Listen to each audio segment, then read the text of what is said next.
आवाज़ सही है। वेरी गुड मॉर्निंग सभी को।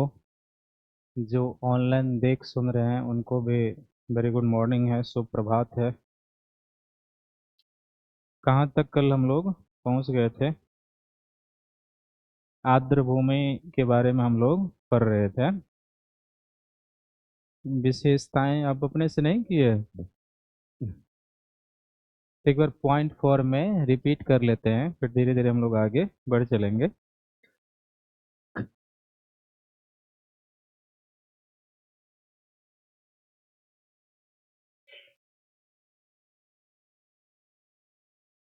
क्या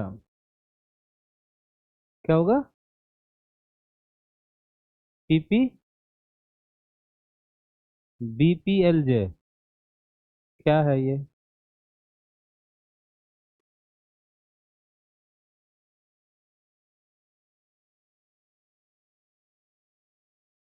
अच्छा।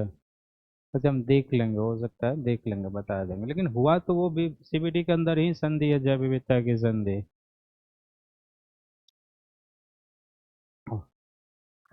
Answer writing? अच्छा, लिखे हैं तो वो बाद में दिखाइएगा, अभी तो दिखाइए जरा।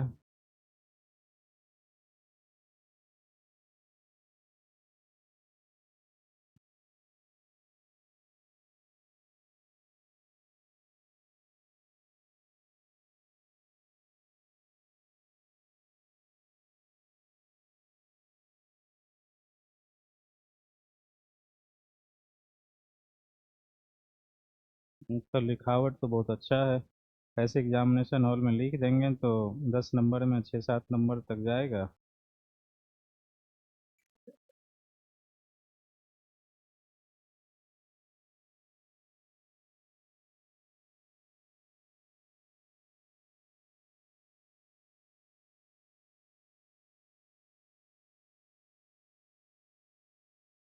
ठीक है, आपका निष्कर्ष भी अच्छा लिख। अच्छा है, अगर ऐसे लिख देंगे तो 6-7 नंबर 7 नंबर तक जाएगा आराम से। हम्म। कहाँ तक हम लोग, कहाँ से कल के क्लास की शुरुआत हुई थी? शुरुआत कहाँ से हुई थी?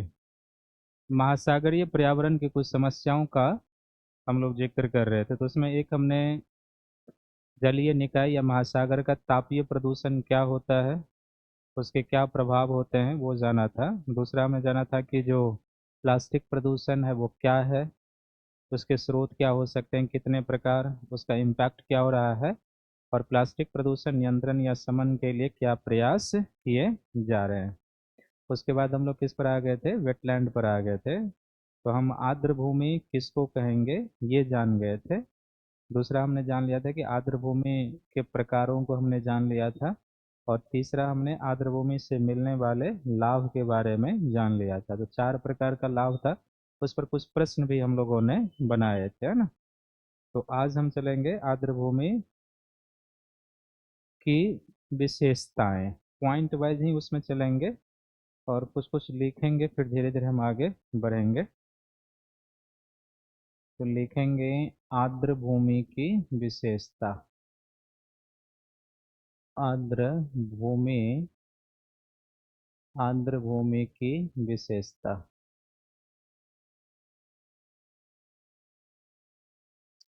तो क्या हो सकता है आर्द्र भूमि की विशेषता? कुछ तो जब हम लोग आर्द्र भूमि की व्याख्या कर रहे थे कि हम किसे कहेंगे, उसमें भी बहुत सारे पॉइंट आए हुए थे। तो हम पॉइंट लिखाते हैं, धीरे धीरे उसका व्याख्या आप लोगों को ही करना है। कर पाएंगे? कल क्लास चला था टेक्नोलॉजी की, चला था टेक्नोलॉजी की। लिखिए इसमें पहला पॉइंट, पॉइंट वाइज ही लिखेंगे। पहला पॉइंट लिखिए। देखिए यह संकटग्रस्त प्रजातियों का आश्रय स्थल होता है। यह संकटग्रस्त प्रजातियों का आश्रय स्थल होता है। परिभाषा में हम लोग लिखे थे ना कि कई सारे संकटग्रस्त प्रजातियों के ये संरक्षण के केंद्र होते हैं। दूसरा, यह प्रवासी पक्षियों के, यह प्रवासी पक्षियों के यह प्रवासी पक्षियों के आश्रय स्थल होते हैं। यह प्रवासी पक्षियों के आश्रय स्थल होते हैं। जैसे प्रवासी पक्षियों के आश्रय स्थल होते हैं, जैसे भारत में राजस्थान का केवलादेव नेशनल पार्क, राजस्थान का केवलादेव, राजस्थान का केवलादेव नेशनल पार्क, और गुजरात का नल सरोवर अभयारण्य, गुजरात का नल सरोवर अभयारण्य, साइबेरियन क्रेन, साइबेरियन क्रेन का आश्रय स्थल है। साइबेरियन क्रेन का आश्रय स्थल है। साइबेरियन क्रेन का आश्रय स्थल है। यही नहीं, ये बहुत आगे तक भी जाते हैं। जो साइबेरियन क्रेन है, बिहार में एक दो ऐसे जलीय निकाय हैं, जैसे नाम सुना होगा कंवरताल झील है, जो बिहार का एक रामसर साइट भी है। दरभंगा में एक कुशेश्वर है झील, तो कई बार ये कुशेश्वर झील तक भी चले जाते हैं। तो कल भी हम लोगों ने चर्चा किया था ना कि शीत ऋतु में साइबेरिया सब में क्या होती है कि ठंड काफी पड़ती है, जमीन बर्फ से ढक जाती है, तो भोजन की कमी हो जाती है। और ठंड से बचने के लिए ये जीव सब क्या होते हैं, उत्तर की ओर आना शुरू करते हैं। तो भारत के कई ऐसे रामसर स्थल हैं या वेटलैंड, जिसमें जाकर ये जीव वहां पर रहते हैं ठंड के समय। तीसरा पॉइंट लिखेंगे कि देखिए, यह हमें बाढ़ और सूखे से, यह बाढ़ और सूखे से सुरक्षा प्रदान करता है। बाढ़ और सूखे से सुरक्षा प्रदान करता है। चौथा, यह भूमिगत जल, यह भूमिगत जल रिचार्ज करने में सहायक है। भूमिगत जल रिचार्ज करने में सहायक है। भूमिगत जल रिचार्ज करने में सहायक है। फिर अगला पॉइंट लिखेंगे देखिए, यह पोषक तत्वों के चक्रण में सहायक है। यह पोषक तत्वों के चक्रण, पोषक तत्वों के चक्रण में सहायक है। छठा, आर्द्र भूमि की वनस्पति एवं झाड़ियाँ, आर्द्र भूमि की वनस्पति एवं झाड़ियाँ जल प्रदूषण, आर्द्र भूमि की वनस्पति एवं झाड़ियाँ जल प्रदूषण को कम करते हैं या नियंत्रित करते हैं। वनस्पति एवं झाड़ियाँ जल प्रदूषण को नियंत्रित करते हैं, कम करते हैं, नियंत्रित करते हैं, कम करते हैं।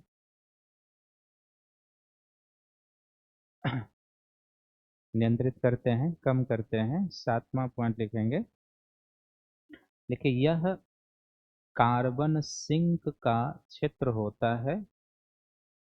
कार्बन सिंक का क्षेत्र होता है, और इस रूप में यह कार्बन सिंक का क्षेत्र होता है, और इस रूप में यह ग्रीन हाउस प्रभाव, और इस रूप में यह ग्रीन हाउस प्रभाव को, इस रूप में यह ग्रीन हाउस प्रभाव को कम करता है। यह ग्रीन हाउस प्रभाव को कम करता है। फिर अगला पॉइंट देखिए, तटीय आर्द्र भूमियां जैसे, तटीय आर्द्र भूमि जैसे मैंग्रोव लैगून, तटीय आर्द्र भूमि जैसे मैंग्रोव लैगून प्रवाल, प्रवाल, तटीय आर्द्र भूमियां जैसे मैंग्रोव लैगून प्रवाल हमें कई प्रकार के प्राकृतिक आपदाओं से, हमें कई प्रकार के प्राकृतिक आपदाओं से सुरक्षा प्रदान करते हैं। हमें कई प्रकार के प्राकृतिक आपदाओं से सुरक्षा प्रदान करते हैं, तथा महासागरीय प्रदूषण, तथा महासागरीय प्रदूषण के नियंत्रण में भी सहायक हैं, तथा महासागरीय प्रदूषण के नियंत्रण में भी सहायक हैं।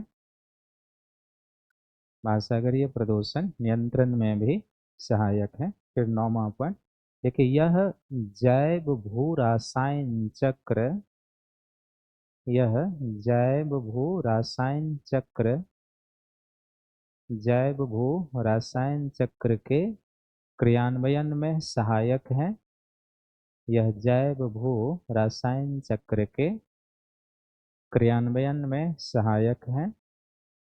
यह जैव भू रासायन चक्र के क्रियान्वयन में सहायक है। फिर अगला पॉइंट लिखिए, यदि विषुवतीय वर्षावन, यदि विषुवतीय वर्षावन, यदि विषुवतीय वर्षावन प्रकृति के या पृथ्वी के फेफड़े हैं, लंग्स हैं, यदि विषुवतीय वर्षावन पृथ्वी के फेफड़े हैं, लंग्स हैं, तो आर्द्र भूमियां, तो आर्द्र भूमि, तो आर्द्र भूमि, तो आर्द्र भूमि को प्रकृति का किडनी कहते हैं। तो आर्द्र भूमि को प्रकृति का किडनी कहते हैं, क्योंकि आर्द्र भूमि की वनस्पतियां झाड़ी, क्योंकि आर्द्र भूमि की वनस्पतियां झाड़ी, जलीय निकाय में, आर्द्र भूमि की वनस्पतियां झाड़ी जलीय निकाय में, जलीय निकाय में भारी प्रदूषणकारी तत्वों को, भारी प्रदूषणकारी तत्वों को जाने से रोकते हैं, भारी प्रदूषणकारी तत्वों को जाने से रोकते हैं। अर्थात ये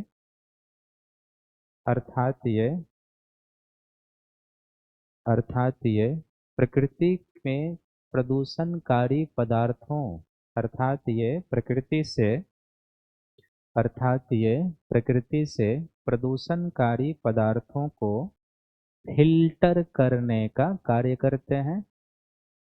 प्रकृति से प्रदूषणकारी पदार्थों को फिल्टर करने का कार्य करते हैं, फिल्टर करने का कार्य करते हैं। अगला 11वां पॉइंट देखिए, आर्द्र भूमि को, आर्द्र भूमि को बायोलॉजिकल, आर्द्र भूमि को बायोलॉजिकल सुपर मार्केट की संज्ञा दी जाती है। आर्द्र भूमि को बायोलॉजिकल सुपर मार्केट की संज्ञा दी जाती है। आर्द्र भूमि को बायोलॉजिकल सुपर मार्केट की संज्ञा दी जाती है, क्योंकि ये बायोलॉजिकल सुपर मार्केट की संज्ञा दी जाती है क्योंकि ये विस्तृत खाद्य जाल, क्योंकि ये विस्तृत खाद्य जाल का निर्माण करते हैं, क्योंकि ये विस्तृत खाद्य जाल का निर्माण करते हैं, विस्तृत खाद्य जाल का निर्माण करते हैं। तो इस पर लॉजिकल प्रश्न भी आएगा कुछ और पूछेगा इनमें से क्या सही है और क्या गलत है, इस तरीके से पूछे जा सकते हैं। जैसे तीसरा पॉइंट हमने लिखा कि आर्द्र भूमियां हमें बाढ़ और सूखे से सुरक्षा प्रदान करते हैं। तो आप खुद सोचिए, अगर कोई झील है, कोई जलीय निकाय है, तो ये हमें उससे सुरक्षा करेगा या नहीं करेगा। जब वर्षा कम हो, जल की कमी हो जाए, तो ऐसे झील या जलीय निकाय हमारे लिए क्या करते हैं, वाटर रिसोर्स के रूप में काम करते हैं। तो उस समय तो ये हमें सूखा से बचाते हैं। और जब वर्षा अधिक हो तो फिर ये जो जलीय निकाय होते हैं वो क्या होते हैं, वर्षा जल इसमें जाकर जमा होते हैं, निम्न भूमि के क्षेत्र होते हैं, जिनसे ये हमें बाढ़ से भी सुरक्षा देते हैं। तो वेटलैंड है तो बाढ़ और सूखे दोनों के प्रभाव को ये क्या करते हैं, रिड्यूस करते हैं। फिर ये भूमिगत जल को रिचार्ज करते हैं। अगर वेटलैंड, मान लो कि मैक्सिमम झीलें भारत में वेटलैंड है, तो झील में अगर पानी है तो वो पानी रिस कर अगर अंदर जाएगा तो वो क्या करेगा, भूमिगत जल को रिचार्ज करता है। तो वेटलैंड जो होता है वो ग्राउंड वाटर को भी क्या करता है, रिचार्ज करता है। फिर जल प्रदूषण का नियमन करेगा, क्योंकि जो वेटलैंड है उसमें जो किनारे में झाड़ी होती है, घास होती है, वनस्पति होती है, उसके ऊपर से अगर जल प्रवाहित होकर जाएगा तो क्या होगा, अगर उसके ऊपर से जल प्रवाहित होकर जाएगा तो जो वनस्पति की जड़ें हैं, घास है, उससे प्रदूषणकारी पदार्थ क्या होगा, रुक जाएगा, और जो शुद्ध जल है वो जलीय निकाय में क्या होगा, चला जाएगा। वैसे भी कहीं पर आप देखोगे कि घास के ऊपर से अगर जल प्रवाहित हो रहा हो तो कुछ दूर जाने के बाद क्या होगा, वो जल साफ हो जाता है, क्योंकि जो भी कचरा वेस्ट है वो धीरे धीरे वनस्पति और घास से क्या होता है, रुकते जाता है। तो इस रूप में वेटलैंड जो होते हैं वो क्या करते हैं, जल प्रदूषण को भी रोकते हैं। फिर हमने लिखा कार्बन सिंक। वेटलैंड में दोनों कार्बन सिंक होगा। अगर कोई स्थलीय पारिस्थितिकी वेटलैंड है तो वहाँ की वनस्पति प्रकाश संश्लेषण करेंगे, उसमें वो क्या करेंगे, कार्बन डाइऑक्साइड को अवशोषित करेंगे।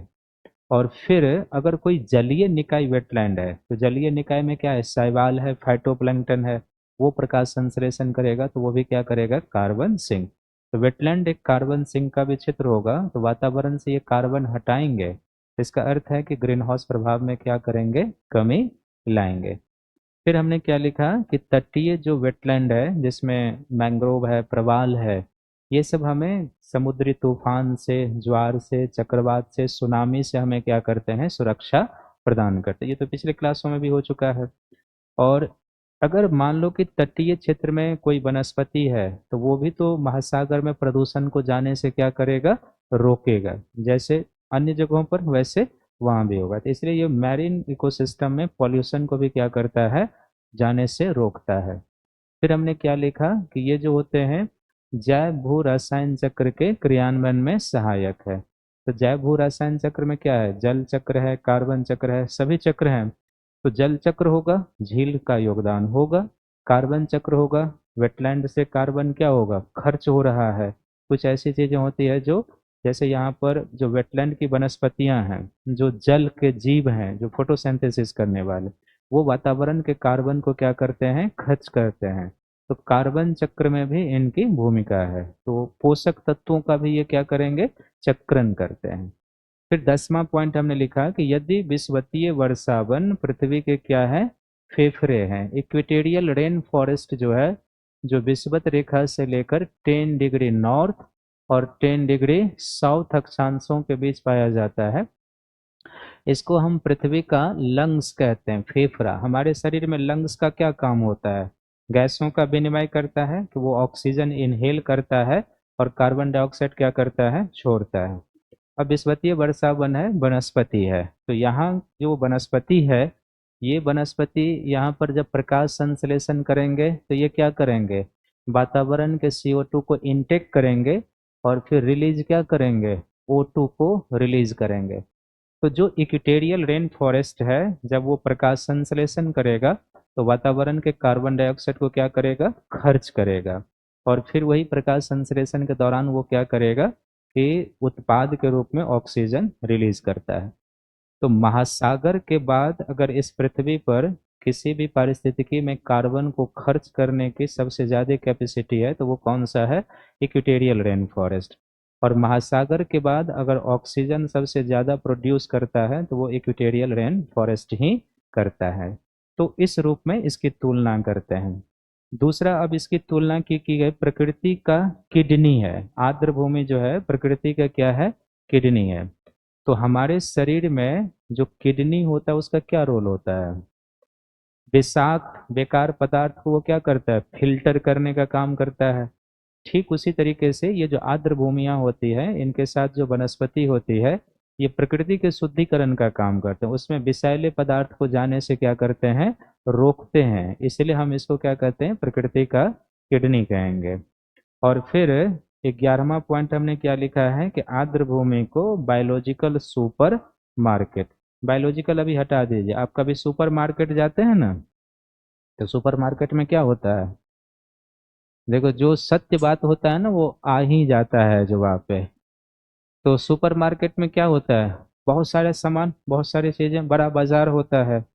तो आर्द्र भूमि को बायोलॉजिकल सुपर मार्केट इसलिए कहा जाता है क्योंकि ये बड़े खाद्य जाल का निर्माण करते हैं, वाइड फूड वेब का निर्माण करते हैं, इसलिए इसको हम क्या कहते हैं, बायोलॉजिकल सुपर मार्केट। कुछ प्रश्न तो यहाँ पर सीधे स्टेटमेंट करके आ जाएगा प्रीलिम्स में कि इसमें कौन सा सही है और कौन सा गलत है, ठीक है।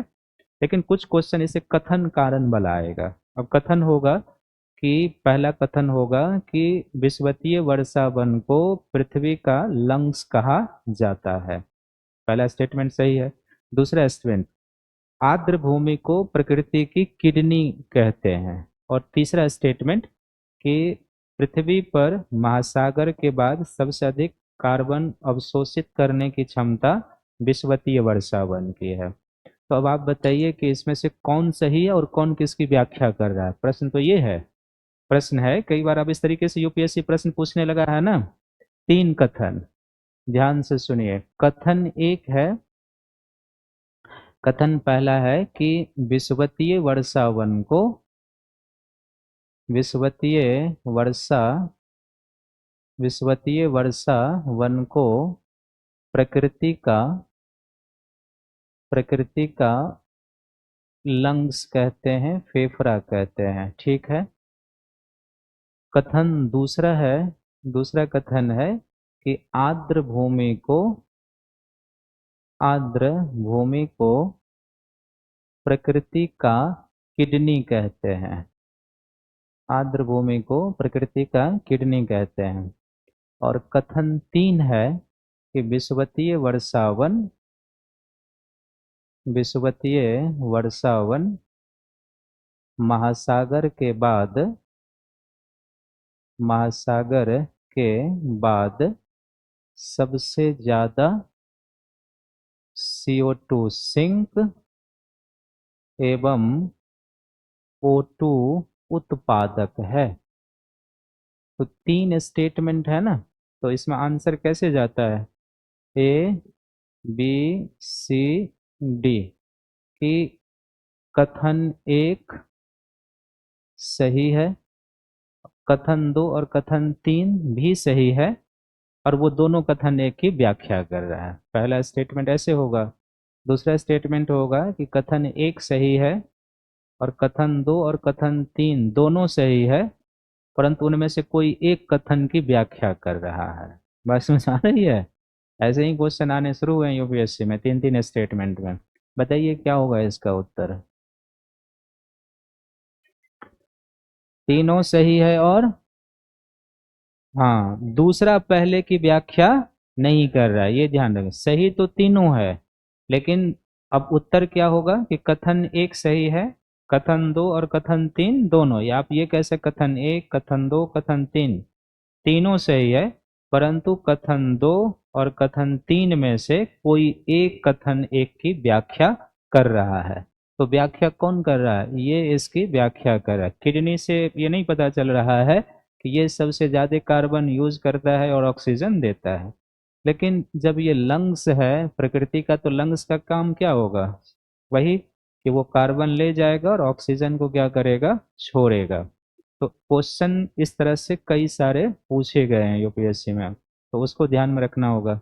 अब एक क्वेश्चन हो जाए कथन में कि आर्द्र भूमि को प्रकृति का किडनी कहते हैं, और रीजन उसमें है कि आर्द्र भूमि प्रकृति में भारी विषाक्त पदार्थों को जाने से रोकते हैं। तो क्या हो जाएगा? सही भी होगा और व्याख्या भी, यानी कथन कारण की व्याख्या, क्योंकि हम उसको किडनी क्यों कहते हैं।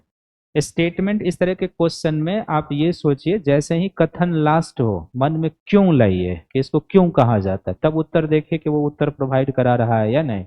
अगर रीजन के कारण कथन सही है तो दोनों सही और उसकी व्याख्या भी कर रहा है, और अगर दोनों सही है लेकिन व्याख्या नहीं कर रहा है तो फिर उत्तर अलग तरीके से जाएगा। तीसरा क्वेश्चन, आर्द्र भूमि को बायोलॉजिकल सुपर मार्केट भी कहा जाता है। कारण, क्योंकि यह विस्तृत खाद्य जाल का निर्माण करता है। तो फिर क्या होगा उत्तर? दोनों सही है और कारण कथन की व्याख्या भी कर रहा है। तो इस तरीके से प्रश्न यहाँ से पूछे जाएंगे, और कुछ तो स्टेटमेंट सीधे कि ये है, इसके बारे में क्या सही है और क्या गलत है, इस तरीके से आएंगे। ठीक है। नीचे में लिखिए, आर्द्र भूमि के समक्ष चुनौती। आर्द्र भूमि के समक्ष, आर्द्र भूमि के समक्ष चुनौती या संकट।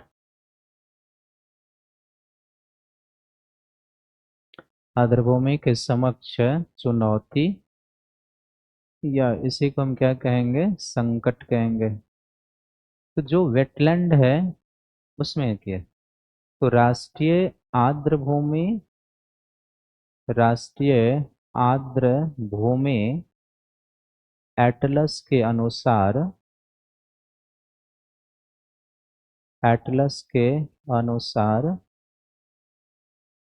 अनुसार जो आर्द्र भूमि के समक्ष चुनौती या संकट है, उसको इसमें दो तरीके से रखा गया है। तो जो दो तरीके से है, आर्द्र भूमि के समक्ष कुछ प्राकृतिक चुनौती या प्राकृतिक संकट भी है, खासकर किसके समक्ष?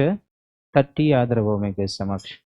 और दूसरा जो वेटलैंड के समक्ष सबसे बड़ी चुनौती है, वो मानवीय चुनौती है या फिर क्या है? मानवीय संकट है। तो जो प्राकृतिक संकट है वो बेसिकली किसके समक्ष है? तो तटीय आर्द्र भूमि के समक्ष, जो कोस्टल वेटलैंड है, तटीय आर्द्र भूमि के समक्ष। तो तटीय आर्द्र भूमि में कौन कौन आ सकता है और उसके समक्ष किस प्रकार की चुनौती है, ये अब हम लोग पढ़े हुए हैं, याद है कुछ? अगर मैंग्रोव तटीय आर्द्र भूमि है, अगर लैगून तटीय आर्द्र भूमि है, अगर ज्वारनदमुख तटीय आर्द्र भूमि है, तो उसके समक्ष क्या चुनौती है हम लोग पढ़े हैं। हर एक पर्यावरण में जब उसकी चर्चा हो रही थी तो हमने उसके बारे में पढ़ा था कि इसके समक्ष क्या है, ये चुनौतियां हैं। लेकिन फिर भी प्राकृतिक चुनौती में इसके समक्ष क्या है? अगर कभी सुनामी आ जाए तो इससे तटीय आर्द्र भूमि के पारिस्थितिकी को क्या होगा? नुकसान होगा। उसी तरीके से कभी तटीय क्षेत्र में चक्रवात आता है, ट्रॉपिकल साइक्लोन आ जाए, तो उससे इन्हें क्या होगा? नुकसान होता है। तीसरा, अगर ऊंची ज्वारीय लहर आ जाए, है ना, तो ऊंची ज्वारीय लहरें क्या हो सकती है कि इनके पारिस्थितिकी को नुकसान पहुंचा सकता है। चौथा, इन्हीं सब कारणों से जो तटीय कटाव और अपरदन होता है, तो तटीय कटाव और अपरदन जो है, ये प्राकृतिक तौर पर चुनौती है। और एक बड़े तौर पर जो सी लेवल बढ़ रहा है ना, समुद्र तल में वृद्धि। तो अगर समुद्र तल में वृद्धि हो रही है, समुद्र तल का बढ़ना, तो इससे क्या होगा कि तटीय पारिस्थितिकी या तटीय आर्द्रभूमि के समक्ष डूबने का खतरा क्या हो जाएगा? बढ़ जाएगा। तो कुछ प्राकृतिक खतरा है, लेकिन किसके समक्ष है? कोस्टल वेटलैंड के समक्ष। बड़े तौर पर जो आर्द्रभूमि के समक्ष खतरा है, मानवीय चुनौती, वो क्या है? तो आर्द्रभूमि से संसाधनों का अधिक दोहन, संसाधनों का अधिक दोहन, संसाधनों का अधिक दोहन। दूसरा, अति मत्स्यन, अति मत्स्यन, है ना। तीसरा जो चुनौती है, जल का अधिक उपयोग, है ना। मानवीय कार्यों में, मानवीय कार्यों में, मानवीय कार्यों में जल का अधिक उपयोग या अधिक दोहन। तो अगर जल अधिक यूज कर लिया जाएगा तो वेटलैंड सब धीरे धीरे क्या होते जाएंगे? सूखते जाएंगे। फिर अपशिष्ट पदार्थों की डंपिंग, अपशिष्ट पदार्थों, वेस्ट, अपशिष्ट पदार्थों की डंपिंग। आप देखेंगे झील सब के किनारे या इस तरह के किनारे लोग वेस्ट को क्या करते हैं? वैसे ही फेंक देते हैं, जिससे उसका क्या होगा? पारिस्थितिकी नुकसान होता है। तो अपशिष्ट पदार्थों की डंपिंग, औद्योगिक, औद्योगिक, औद्योगिक रसायन एवं गर्म जल का आना, औद्योगिक रसायन एवं गर्म जल, तो तापीय प्रदूषण होगा ना। छठा, फिर नगरीय एवं औद्योगिक विस्तार से, नगरीय एवं औद्योगिक विस्तार से, नगरीय एवं औद्योगिक विस्तार से, औद्योगिक विस्तार से आर्द्र, नगरीय एवं औद्योगिक विस्तार से आर्द्र भूमि का संकुचन, यानी कि उसके क्षेत्र का क्या हो जाना? संकुचित होना, छोटा होना, संकुचित होना।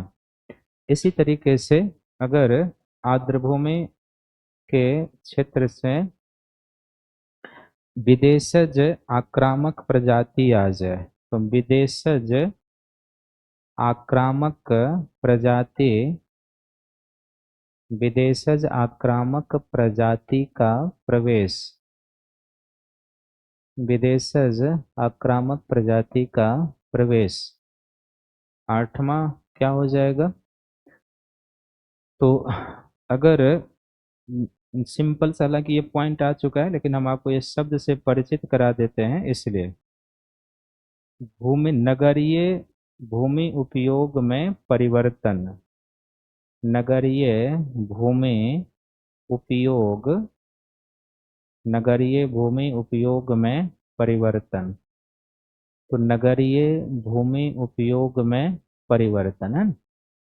तो इसमें क्या है कि जैसे पहला पॉइंट हमने क्या लिखा है कि संसाधनों का अधिक दोहन, वेटलैंड से हमें क्या मिलता है? ईंधन मिलता है, चारा मिलता है, फल फूल कंदमूल औषधि ये सब होता है। अगर इसको विभिन्न मानवीय कार्यों के लिए अधिक यूज किया जाएगा तो धीरे धीरे वहाँ की प्रकृति पर क्या होगा? नुकसान होगा। अति मत्स्यन, जलीय निकाय है ना आर्द्रभूमि, अगर हम उसमें बार बार मत्स्यन करेंगे, अधिक मत्स्यन करेंगे तो धीरे धीरे वहां पर प्रजातियों की संख्या क्या होते जाएगी? कम होते जाएगी।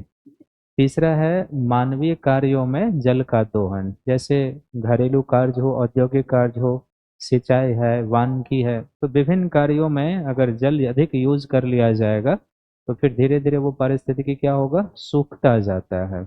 गांव सब में देखते होंगे कि किसी तालाब सब से अगर जल ज्यादा निकाल लिया जाए तो अप्रैल मई तक आते आते वो तालाब सब क्या होता है? सूखने लगता है, सूख जाता है।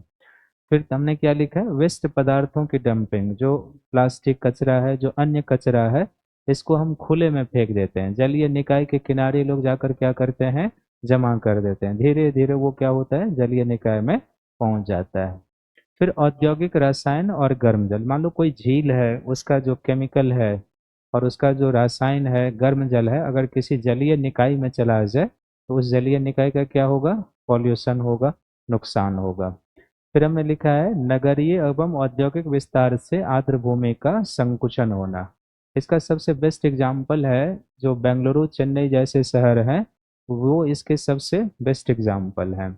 आप कभी खाली हो तो आप देखिएगा, लिखिएगा बेंगलुरु में आर्द्रभूमि डेटा या जलीय निकाय पर डेटा देखिएगा। आज से 50 साल पहले जो बेंगलुरु की स्थिति थी और आज जो स्थिति है वो है कि वहाँ पर जितने भी इस तरह के जलीय निकाय थे सबको लोगों ने भर करके बिल्डिंगें खड़ी कर दी है, कहीं पर उद्योग लग गया है, कहीं आवास बन गया है।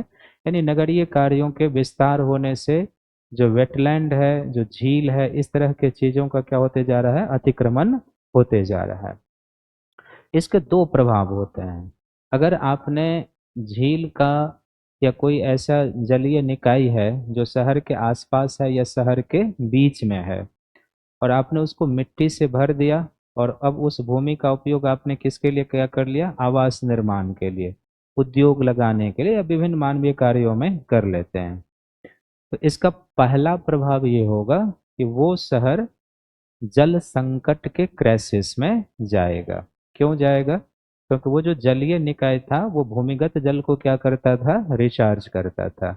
अब वो जल निकाय खत्म हो गया तो उस शहर में अब भूमिगत जल रिचार्ज नहीं होगा। लेकिन जल उपयोग की प्रवृत्ति तो बढ़ ही रही है, क्योंकि नगरीय सेवाओं का विस्तार हो रहा है, जनसंख्या बढ़ रही है, तो उपभोग की प्रवृत्ति में कम नहीं हो रही है, डिमांड बढ़ ही रहा है। लेकिन वो जो झील, वो जो वेटलैंड, वो जो जलीय निकाय भूमिगत जल रिचार्ज कर रहे थे वो क्या हो गया? समाप्त। तो अब वहां पर क्या होगा? ग्राउंड वाटर रिचार्ज होगा नहीं, हम यूज करते जाएंगे, ग्राउंड वाटर नीचे जाते जाएगा, एक ऐसी स्थिति आ जाएगी जब भूमिगत जल वहां पे खत्म हो जाएगा। बेंगलुरु चेन्नई इस समय क्या हो चुका है? यही स्थिति आ चुकी है कि वहां पर ग्राउंड वाटर लगभग क्या हो चुका है? खत्म हो चुका है, और इसका कारण यही है। दूसरा क्या होगा कि चूंकि ये जो भी जलीय निकाय के क्षेत्र होते हैं वो निम्न भूमि का क्षेत्र होता है, और अगर आपने उसको भरकर बिल्डिंगें, उद्योग या इस तरह का कार्य कर दिया है तो जब वर्षा अधिक होगा तो शहर का पानी कहाँ जाएगा? उसी क्षेत्रों में जाके जमा होगा, क्योंकि वो निम्न भूमि का क्षेत्र था। तो उस शहर के लोगों को बाढ़ का भी सामना करना पड़ता है। तो ऐसे ही क्षेत्रों में, शहरों में बाढ़, वाटर लॉगिंग की स्थिति आती है, और फिर बाद के समय में वहाँ पर क्या होता है कि ग्राउंड वाटर भी रिचार्ज नहीं हो पाता, क्योंकि शहर बढ़ा, कंक्रीटाइजेशन हो गया, और कंक्रीट सरफेस से पानी नीचे नहीं जाएगा। इस पर अगर आप पानी हरा दोगे तो ये नीचे जाएगा? नहीं जाएगा ना, क्योंकि इसका क्या हो चुका है, कंक्रीटाइजेशन हो चुका है। लेकिन अगर ये मिट्टी का सरफेस होता तो क्या होता, पानी हराते वहीं पर वो सिंक होके नीचे चला जाता। तो शहरीकरण के बढ़ने से कंक्रीटाइजेशन बढ़ता है, और कंक्रीटाइजेशन बढ़ने से क्या होगा, ऐसे क्षेत्र कम होते जाएंगे जो ग्राउंड वाटर को रिचार्ज करते हों। इसलिए शहरों में इसके कारण बाढ़ और सूखा दोनों का लोगों को सामना करना पड़ रहा है। फिर हमने क्या लिखा है, विदेशज आक्रामक प्रजाति। विदेशज आक्रामक प्रजाति वनस्पति भी हो सकता है और जंतु भी हो सकते हैं। इसका अर्थ है कि ऐसी कोई वनस्पति, ऐसी कोई जंतु जो भारतीय मूल का नहीं है, वो विदेशों से भारत में आया है। तो अगर कोई बाहरी क्लाइमेटिकल कंडीशन की वनस्पति भारत में आ जाती है तो इसको एग्जॉटिक स्पीसीज कहा जाता है। एग्जॉटिक स्पीसीज पर्यावरण के लिए हानिकारक होता है, जैव विविधता का नुकसान पहुंचाता है, और कई एग्जॉटिक स्पीसीज ऐसे होते हैं जो हेल्थ के लिए भी हानिकारक होता है। भारत में कई सारे एग्जॉटिक, एक आंकड़ा है कि विश्व में लगभग 3000 एग्जॉटिक स्पीसीज हैं जो पारिस्थितिकी के संकट के लिए चुनौती बने हैं। क्या करते हैं, तो जो एग्जॉटिक स्पीसीज होते हैं ना, उनमें बाहरी परिस्थितियों में कुछ में प्रजनन करने की क्षमता अधिक हो जाती है।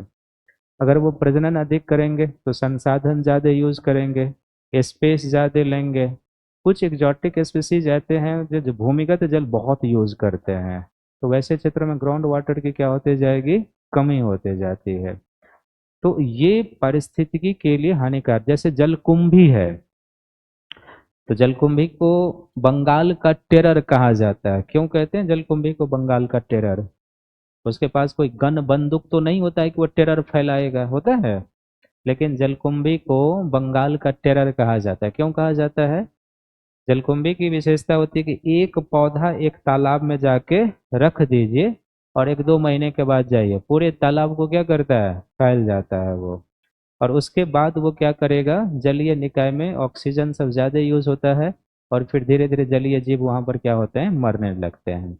तो इस तरह से कुछ जीव बहुत तेजी से फैलते हैं, पढ़ेंगे बायोडाइवर्सिटी में, बट यहाँ पर ये लिंक है। फिर हमने लिखा है नगरीय भूमि उपयोग में परिवर्तन, इसको इसी पॉइंट से समझ लेंगे। नगरीय भूमि उपयोग परिवर्तन, तो सबसे पहला तो शब्द है यहाँ पे भूमि उपयोग, ये शब्द जानना होगा, फिर वैसे हैं। भूमि उपयोग का अर्थ होता है, सिंपल से आप समझिए इसको पहले उदाहरण से। मान लीजिए कि आपके पास 5 एकड़ जमीन है, ठीक है ना। उस 5 एकड़ जमीन का आप किन किन कार्यों के लिए उपयोग करते हैं, वो आपका भूमि यूज पैटर्न है। मान लीजिए 5 एकड़ जमीन है आपके पास, जिसमें से आप 3 एकड़ जमीन पर खेती करते हैं, उसमें से 10 कट्ठे जमीन ऐसे हैं जिस पर आप पशुपालन करते हैं, 5 कट्ठे भूमि ऐसे हैं जिस पर आप चारा फसल का उत्पादन करते हैं, 4 कट्ठे भूमि ऐसे हैं जो पशुपालन के लिए है, कुछ भूमि ऐसे हैं जिस पर खेती होती ही नहीं है, कुछ भूमि ऐसे हैं जिस पर आपने घर बनाया हुआ है। आपके भूमि का कितने तरीके से यूज हुआ, 5-6 तरीके से यूज हुआ। इसी को हम कहेंगे लैंड यूज पैटर्न कहते हैं। भारत सरकार के राजस्व रिकॉर्ड में 9 प्रकार के भूमि उपयोग को बताया गया कि भारत में जो लैंड यूज है वो 9 प्रकार से होता है। इसका अर्थ यही है कि जैसे अब मान लो दिल्ली है, दिल्ली के नगरीय भूमि उपयोग को देखेंगे तो इसका अर्थ है कि दिल्ली में कितने जमीन पर आवास होना चाहिए, एक यूज हुआ। दिल्ली में कितने जमीन पर रोड होना चाहिए, 2 उपयोग हुआ। दिल्ली में कितने जमीन पर पार्क होना चाहिए, मनोरंजन पार्क, 3 उपयोग हुआ। दिल्ली में कितने जमीन पर जल संरक्षण का क्षेत्र होना चाहिए, 4 हुआ। दिल्ली में कितने जमीन पर वानिकी होना चाहिए, वृक्ष लगाना चाहिए, 5 हुआ। तो 5 तरीके से यूज हुआ, that is the land use pattern. अब शहरों में क्या हो रहा है कि जैसे जैसे जनसंख्या का कंसंट्रेशन होते जा रहा है, आवास निर्माण के लिए भूमि की आवश्यकता क्या हो रही है, बढ़ते जा रही है। और जैसे जैसे आवास निर्माण के लिए भूमि की आवश्यकता पड़ेगी तो अन्य क्षेत्रों पर क्या होगा, दबाव बढ़ेगा। अन्य क्षेत्र जो वानिकी के लिए, जल संरक्षण के लिए जो भूमि रखा गया था, उस भूमि सब पर क्या होगा, दबाव पड़ेगा। और उस भूमि पर दबाव पड़ेगा तो निस्संदेह क्या होगा, इसका प्रभाव पारिस्थितिकी पर जाएगा। कि मान लो दिल्ली में था कि नहीं, दिल्ली की 60% जमीन आवास के लिए होगा। अब लोगों की जनसंख्या बढ़ रही है, जमीन ज्यादा चाहिए, तो किसी न किसी एरिया का जमीन कम होगा ना, तो वो उसको नुकसान करेगा। तो इसके कारण जो नगरीय क्षेत्र में भूमि उपयोग प्रतिरूप में परिवर्तन है, वो भी वेटलैंड सबके समक्ष क्या है, चुनौती है, ये है। और नौमा जो हम लोग पढ़ चुके हैं कि इस सब का भी क्या हो सकता है, सुपोषण होता है ना। तो सुपोषण या यूट्रोफिकेशन जो है, ये वेटलैंड पारिस्थितिकी के समक्ष एक बहुत बड़ी चुनौती है। तो मेंस में जब भी लिखना होगा ना, पॉइंट फॉर्म में ही लिखेंगे। कुछ पॉइंट अपने आप में स्पष्ट हैं, कुछ पॉइंटों को क्या करना होगा, विस्तार कर देना हो। क्लियर है। सर इन्वायरमेंट के लिए कोई बुक बता दीजिए।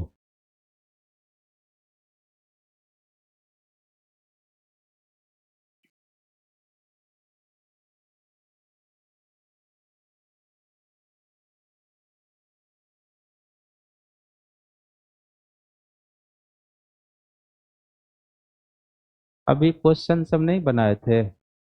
अब हमें कभी कभी क्या लगता है ना, जो ऑनलाइन बच्चा देखते रहता है वो आखिर देखता क्या है, सुनता क्या है। कैसे पीटी का क्वेश्चन आएगा, क्या पूछेगा, मैं हर एक जगह बोलते जा रहा हूँ। कुछ प्रश्न बना के भी दिखा देते हैं क्या इस तरीके से क्वेश्चन पूछेंगे। अब क्यों नहीं इन लोगों को दिखता है, हमें ये नहीं समझ में आता है। सर एग्जाम में पॉइंट करके लिख सकते हैं, हाँ जी, दौड़ के कूद के, क्या दिक्कत है। तो ऐसे प्रश्नों में पैराग्राफ में आप इसको लिखोगे ना, तो लिखेगा समझेगा कॉपी चेक करने वाला, एक पैराग्राफ है, एक पॉइंट है, एक नंबर दे के निकल जाएगा। लेकिन अगर आपने इसको पॉइंट वाइज कर दिया ना, तो मजबूर हो जाएगा 2-3 नंबर केवल इसी पर देने के लिए। तो इस तरह के जब भी एग्जाम में हो ना, तो अभी के एग्जाम का पैटर्न पैराग्राफ टाइप का नहीं है। आप टॉपर सबके कॉपी को देखिए जाके, सब पॉइंट फॉर्म में लिखते हैं, फ्लो चार्ट, पॉइंट फॉर्म, ताकि चीजें दिखे जाते। तो कभी कभी लगे कि नहीं ये वैसे ही टीचर बता रहा है, तो कभी कभी टॉपरों का कॉपी सब रहता है ना, जाके देखो सोशल साइट पर, खुद पता चल जाएगा कि ये लोग कैसे लिख रहे हैं। तो बहुत जरूरी है कि बीच बीच में उन लोगों को भी देखा जाए। और मैं तो हमेशा कहूँगा कि इंट्रोडक्शन आपका पैराग्राफ में हो, बाकी जितना भी बॉडी पार्ट है सबको हेडिंग और पॉइंट फॉर्म, हेडिंग और पॉइंट फॉर्म लिखिए, पहला दूसरा तीसरा चौथा, वो ज़्यादा दर्शनीय होगा, ज़्यादा मार्केबल होगा, रैदर देन कि आप पैराग्राफ के हिसाब से लिखिए। पैराग्राफ राइटिंग हम लोगों के समय होता था कि नहीं पैराग्राफ में लिखना है। अब पैराग्राफ में लिखने की कोई ज़रूरत नहीं है, खासकर जनरल स्टडीज़ के पेपर में। निबंध में थोड़ा बहुत पैराग्राफ में जाया जा सकता है, वो तो सर आपको बताएंगे। लेकिन मुझे लगता है कि जनरल स्टडीज़ का कोई भी पेपर हो, उसमें पॉइंट फॉर्म में लिखेंगे ज़्यादा बेहतर होगा, क्योंकि शब्द सीमा लिमिट है, उसमें पैराग्राफ में फंस जाएंगे, दिखेगा कम। और इस तरह के प्रश्नों को आप सीधे पॉइंट फॉर्म में लिखिए। क्लियर है। बढ़े आगे। किताब जो है सो, क्या किताब बताया जाए आपको। लिखिए पर्यावरण के लिए बुकों का लिस्ट लिख लीजिए, जब आप इतना हल्ला कर ही कर रहे हैं पर्यावरण के लिए, है ना। मैं लिख देता हूँ। तो पर्यावरण के लिए एक बुक आती है, सविंद्र सिंह का भी आता है। तो आप सविंद्र सिंह के पर्यावरण के पुस्तकों का यूज कर सकते हैं। ट्रेडिशनल पुस्तक है। इस पुस्तक की विशेषता यह है कि बेसिक जानकारी खूब अच्छे से दी गई है, करंट इसमें कुछ आपको मिलेगा नहीं, ये ध्यान में रखेंगे। तो यूज किया जा सकता है इसका। दूसरा एक पी एस नेगी की पुस्तक आती है, तो आप इसको देख सकते हैं। पर्यावरण पर दो बुकलेट इग्नू का आता है, Indira Gandhi national open university, दो बुकलेट इग्नू के आते हैं। तो उसमें पीटी के लिए कुछ दिखेगा नहीं, थोड़ी बहुत मेंस के लिए कंटेंट निकाल सकते हैं।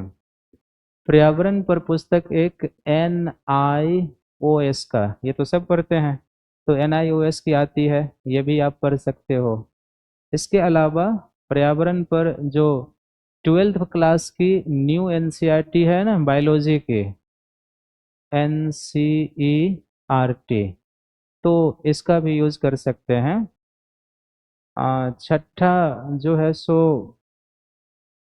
और बता दें कि चल जाएगा काम।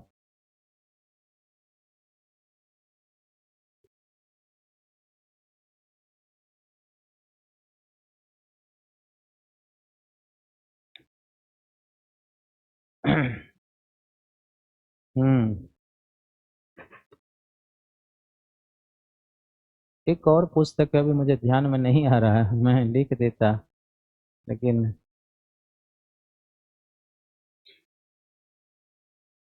घटना चक्र का भी एक आता है ना। तो स्टेट पीसीएस में आप घटना चक्र का भी यूज कर सकते हो, खासकर यूपी पीसीएस का अगर आप एग्जाम दे रहे हैं तो थोड़ा यहाँ से मटेरियल फैक्ट उठाया जा सकता है ना। तो बहुत सारी पुस्तकें हैं जिसका आप यूज कर सकते हैं। बाद में जैसे केजीएस का प्रिंटेड नोट्स है ना, प्रिंटेड नोट्स है। इच्छा करे तो क्लास नोट्स देख लेना है, इच्छा करे तो क्लास नोट्स, इच्छा करे तो क्लास नोट्स, और इच्छा करे तो करंट, इच्छा करे तो एनवायरनमेंट का करंट, है ना। ये दोनों इच्छा पर निर्भर है, ये वैकल्पिक है। लिया भी जा सकता है और नहीं भी, ये अनिवार्य नहीं है। यहाँ से यहाँ तक जो है ये अनिवार्य है, ये अनिवार्य है, ठीक है।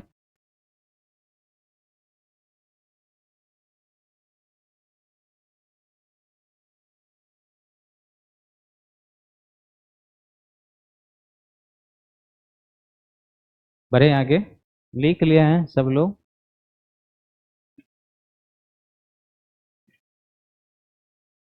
हाँ, एक चीज तो भूल गए, और इच्छा करे तो PYQS, हाँ। 10वां होना चाहिए ना, 10वां।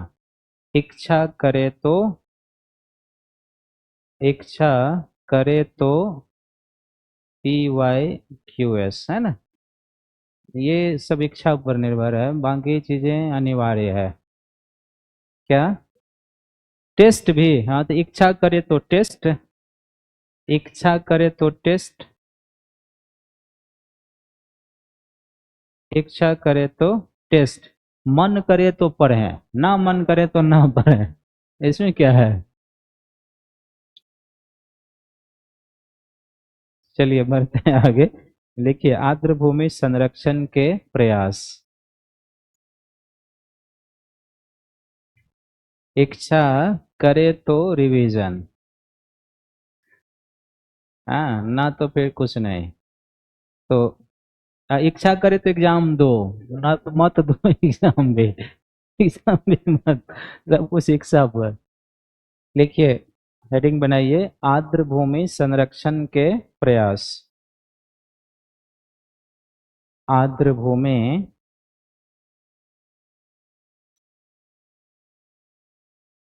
आर्द्र भूमि संरक्षण के प्रयास। तो वेटलैंड कंजर्वेशन के जो प्रयास किए गए हैं इसको हम दो भागों में बांट कर देखेंगे। एक, राष्ट्रीय स्तर पर क्या प्रयास किया गया है, यानी कि अपने देश में वेटलैंड कंजर्वेशन के लिए क्या प्रयास है, और दूसरा, अंतर राष्ट्रीय स्तर पर वेटलैंड कंजर्वेशन के लिए अंतर्राष्ट्रीय स्तर पर प्रयास क्या किया गया है ना। तो पहले हम राष्ट्रीय स्तर के प्रयासों को पढ़ लेते हैं। राष्ट्रीय स्तर के प्रयास, है ना। ये जो पार्ट है, राष्ट्रीय स्तर के प्रयास होंगे या अंतर्राष्ट्रीय स्तर के, ये प्रीलिम्स में भी आते हैं, मेंस में भी आएंगे। और आए हुए, आर्द्र भूमि पर तो मैंने कहा था कि सीधा सा प्रश्न सब है, कि रामसर स्थल क्या है, भारत के 8 रामसर स्थल का नाम बताइए। मतलब डायरेक्ट क्वेश्चन सब आया है, ऐसा कुछ नहीं है ना। हाँ, 8 से 12 तक पढ़ लेंगे तो ठीक ही रहेगा, दौड़ेगा। ठीक क्या रहेगा। ठीक है। तो राष्ट्रीय स्तर पर जो सबसे पहला और सबसे प्रमुख प्रयास था उसको हम कहते हैं राष्ट्रीय आर्द्र भूमि संरक्षण कार्यक्रम। राष्ट्रीय आर्द्र भूमि संरक्षण कार्यक्रम। राष्ट्रीय आर्द्र भूमि संरक्षण कार्यक्रम, इसको हम कहेंगे नेशनल वेटलैंड कंजर्वेशन प्लान। तो राष्ट्रीय आर्द्र भूमि संरक्षण कार्यक्रम, नेशनल वेटलैंड कंजर्वेशन प्लान। ये भी प्रश्न मुझे लगता है मेंस में आया है 2022 या 23 में, किसी वर्ष इस पर क्वेश्चन डायरेक्ट आया है कि नेशनल वेटलैंड कंजर्वेशन 23 में ना, देखो मैंने कहा ना 22-23 डायरेक्ट क्वेश्चन है। पीटी में भी आ सकता है इस पर क्वेश्चन कि नेशनल वेटलैंड कंजर्वेशन प्लान के बारे में क्या सही है और क्या गलत है, पहला दूसरा तीसरा इस तरीके से स्टेटमेंट आ सकता है। तो नेशनल वेटलैंड कंजर्वेशन प्लान जो है भारत सरकार के पर्यावरण मंत्रालय का प्लान था, जिसे 1984-85 या कहीं पर 85-86 लिखा रहता है, तो आप वर्ष पर नहीं, 1985-86 में लाया गया था। जो नेशनल वेटलैंड कंजर्वेशन प्लान है ये केंद्र और राज्य के सहयोग से मिलकर चला था, लेकिन इसमें केंद्र की भूमिका ज़्यादा थी, केंद्र राज्य को सहयोग कर रहे थे कई स्तर पर। इस नेशनल वेटलैंड कंजर्वेशन प्लान के तहत क्या था कि देश भर में लगभग 115 आर्द्र भूमि का चयन किया गया था, जिसके संरक्षण और प्रबंधन की आवश्यकता उस समय महसूस की गई थी, क्योंकि ये प्लान कब का है, 1985-86 के आसपास का है।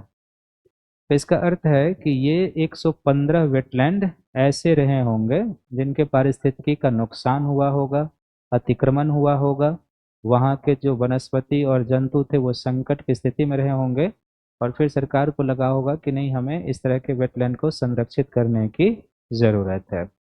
तो पूरे देश से लगभग 115 वेटलैंड की पहचान इसके तहत की गई थी। दूसरा, अब इसमें क्या था कि जो वेटलैंड कंजर्वेशन प्लान था इसमें था कि आर्द्र भूमि का चयन किया गया और उसका संरक्षण करने के लिए केंद्र राज्य को कई तरीके से सहयोग कर रहे थे। तो उसमें एक था कि वेटलैंड कंजर्वेशन के क्षेत्र में क्षमता का निर्माण करना, कैपेसिटी बिल्डिंग करना। दूसरा उसमें था कि वेटलैंड कंजर्वेशन के लिए जो तकनीकी सहायता चाहिए वो केंद्र राज्यों को उपलब्ध कराएंगे, क्योंकि मान लीजिए प्रदूषण कम करना है कहीं पर कुछ, तो उसमें बहुत सारी तकनीकों की ज़रूरत होती है। तीसरा उसमें था कि वेटलैंड कंजर्वेशन के क्षेत्र के लिए या कंजर्वेशन के लिए हमें जन जागरूकता को बढ़ाना है। चौथा इस प्रोग्राम में था कि हमें वेटलैंड का कंजर्वेशन करना है, तो इसके लिए वेटलैंड के क्षेत्र में हमें शोध और अनुसंधान कार्यों को बढ़ावा देना है, और केंद्र और राज्य के साथ मिलकर इस कार्य को किया जाना था। तो मूल फोकस इसी पर था कि उसकी पारिस्थितिकी को कैसे पुनर्बहाल किया जाए जो उसकी हानि हुई है। तो पॉइंट वाइज में ही इसको लिखना था, और पीटी में भी यही आएगा कि इसमें क्या क्या सही है और क्या क्या गलत है, तो लिखेंगे इसमें पॉइंट वाइज। देखिए, यह कार्यक्रम 1985-86 में शुरू किया गया था। यह कार्यक्रम 1985-86 में शुरू किया गया था। 1985-86 में शुरू किया गया था। दूसरा पॉइंट, देखिए आगे चलकर इस कार्यक्रम का नाम, आगे चलकर इस कार्यक्रम का नाम राष्ट्रीय आर्द्र भूमि संरक्षण, आगे चलकर इस कार्यक्रम का नाम आगे चलकर इस कार्यक्रम का नाम राष्ट्रीय आर्द्रभूमि संरक्षण और प्रबंधन कार्यक्रम कर दिया गया। आर्द्रभूमि संरक्षण और प्रबंधन कार्यक्रम कर दिया गया। तीसरा पॉइंट देखिए, इस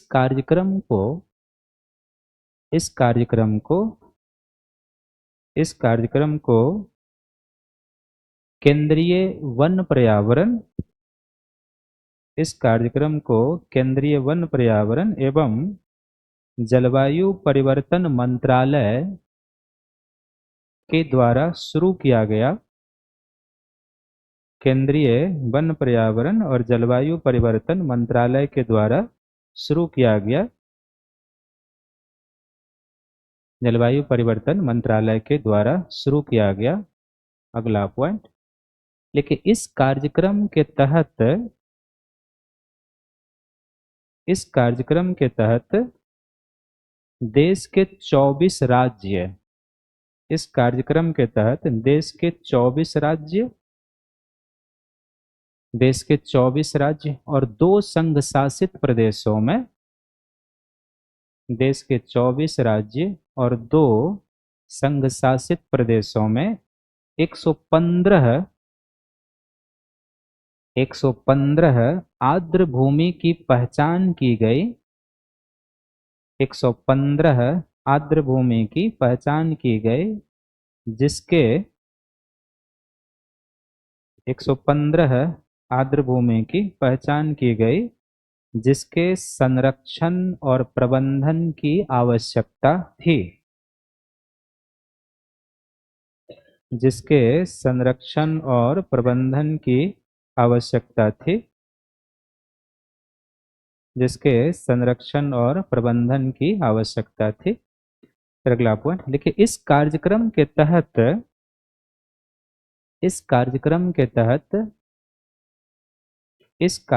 के तहत निम्न बिंदुओं पर बल दिया गया था। इस कार्यक्रम के तहत निम्न बिंदुओं पर, किस कार्यक्रम के तहत? नेशनल वेटलैंड कंजर्वेशन प्लान, है ना। इस कार्यक्रम के तहत निम्न बिंदुओं पर बल दिया गया था। तो अब इसमें पॉइंट वाइज पहला, दूसरा, तीसरा डैश देके लिखिए। आर्द्र भूमि पारिस्थितिकी का संरक्षण एवं प्रबंधन। आर्द्र भूमि पारिस्थितिकी का संरक्षण एवं प्रबंधन। आर्द्र भूमि पारिस्थितिकी का संरक्षण एवं प्रबंधन। दूसरा, आर्द्र भूमि संरक्षण के क्षेत्र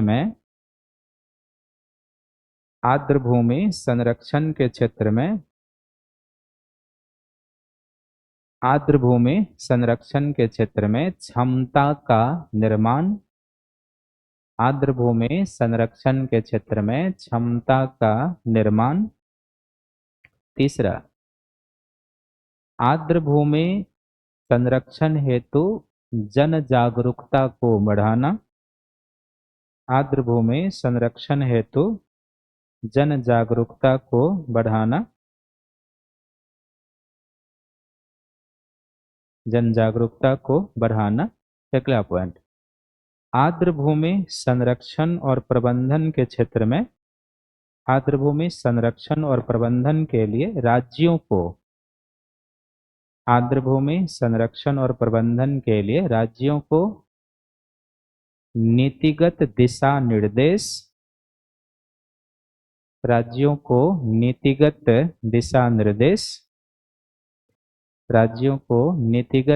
दिशा निर्देश और तकनीकी सहायता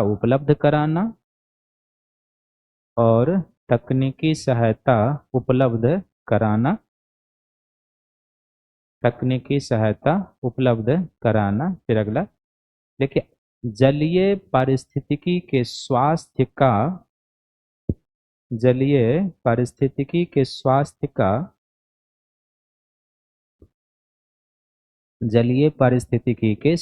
का निगरानी करना। जलीय पारिस्थितिकी के स्वास्थ्य का निगरानी करना, है ना। तो ये सारे किस में शामिल थे? नेशनल वेटलैंड कंजर्वेशन प्लान में। नीचे में हम नोट करके एक लाइन लिख देंगे अलग से, ताकि नया करंट इसमें जुड़ जाएगा। देखिए वर्तमान में वर्तमान में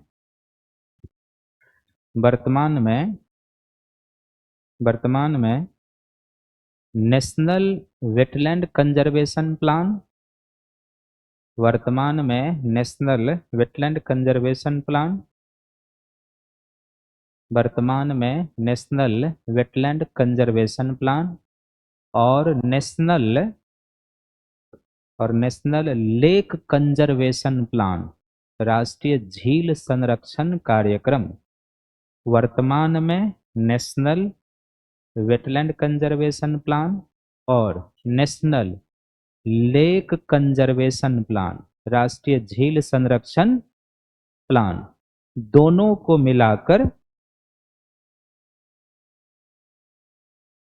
को मिलाकर राष्ट्रीय जलीय जीवों के संरक्षण राष्ट्रीय जलीय जीवों के संरक्षण राष्ट्रीय जलीय जीवों के संरक्षण एवं पारिस्थितिकी संरक्षण के नाम से राष्ट्रीय जलीय जीवों के संरक्षण एवं पारिस्थितिकी संरक्षण के नाम से कार्यक्रम चलाया जा रहा है। पारिस्थितिकी संरक्षण के नाम से कार्यक्रम चलाया जा रहा है। बात समझ में आ गई? तो जो कार्यक्रम 1985-86 में किस रूप में शुरू हुआ था? नेशनल वेटलैंड कंजर्वेशन प्लान के में, आज वो किस में बदल चुका है? तो दो कार्यक्रम को मिलाकर एक नया कार्यक्रम चलाया गया। तो दो कार्यक्रम कौन सा मिला हुआ है? नेशनल वेटलैंड कंजर्वेशन प्लान और दूसरा नेशनल लेक कंजर्वेशन, राष्ट्रीय आर्द्र भूमि संरक्षण कार्यक्रम और राष्ट्रीय झील संरक्षण कार्यक्रम, दोनों को मर्जर कर दिया गया है और एक नए प्लान की क्या कर दी गई है? शुरुआत कर दी गई है। तो ये था नेशनल वेटलैंड कंजर्वेशन प्लान। अगला जो राष्ट्रीय स्तर का कार्यक्रम था आर्द्र भूमि संरक्षण में, तो पहला क्या हो गया? ये। दूसरा राष्ट्रीय स्तर पर लिखिए, राष्ट्रीय आर्द्र भूमि राष्ट्रीय आर्द्र भूमि राष्ट्रीय आर्द्र भूमि संरक्षण राष्ट्रीय आर्द्र भूमि संरक्षण एवं प्रबंधन अधिनियम 2010, प्रबंधन अधिनियम 2010 है। तो राष्ट्रीय आर्द्र भूमि संरक्षण एवं प्रबंधन अधिनियम क्या है? 2010 है। ये जो 2010 का विधान है अब है नहीं, ये भी आप समझ लीजिए। इसके स्थान पर 2017 में लाया गया राष्ट्रीय आर्द्र भूमि संरक्षण और प्रबंधन योजना लाया गया। तो ये कानून अब रिप्लेस हो चुका है, हट चुका है नहीं। लेकिन फिर भी हम थोड़ा सा इसके बारे में आपको बता देते हैं ताकि कंटिन्यूटी में आपसे जानकारी रहे। तो राष्ट्रीय आर्द्र भूमि संरक्षण और प्रबंधन कार्यक्रम जो है, या प्रबंधन अधिनियम कब लाया गया? 2010 में। ये जो अधिनियम है इसमें सबसे पहले क्या किया गया कि आर्द्र भूमि की परिभाषा बताई गई कि भारतीय परिस्थितियों में हम आर्द्र भूमि किसे कहेंगे। दूसरा इस कानून में क्या था कि एक राष्ट्रीय स्तर पर आर्द्र भूमि संरक्षण और प्रबंधन प्राधिकरण की स्थापना की गई थी। नेशनल वेटलैंड कंजर्वेशन जो मैनेजमेंट अथॉरिटी होती है वो इसमें बनाया गया था। तीसरा इस कानून के तहत क्या था कि आर्द्र भूमि के क्षेत्र में क्या किया जाएगा और क्या नहीं किया जा सकता, वो इस कानून में वर्णित था कि कोई वेटलैंड का क्षेत्र है तो उस क्षेत्र में क्या क्या हो सकता है और क्या क्या नहीं हो सकता है, ये इस कानून में बनाया गया था। फिर इस कानून के तहत भारत में जितने भी आर्द्र भूमियां थे उनको 6 कैटेगरी में रखा गया था, 6 वर्गों में रखा गया था। पांचवा इसमें था कि वेटलैंड के लेकर अगर कोई विवाद होता है, यानी दो राज्यों के बीच हो, व्यक्ति संगठनों के साथ हो, तो उस विवाद का समाधान कैसे होगा वो भी इसमें प्रावधान किया गया था। तो क्या क्या था इसमें? वेटलैंड की परिभाषा। दूसरा क्या था? एक केंद्रीय स्तर पर एक आर्द्रभूमि संरक्षण प्रबंधन प्राधिकरण की स्थापना की गई थी। तीसरा इसमें क्या था कि आर्द्रभूमि के क्षेत्र में क्या होगा और क्या नहीं होगा, इस विधान में वो लिस्ट दिया गया था।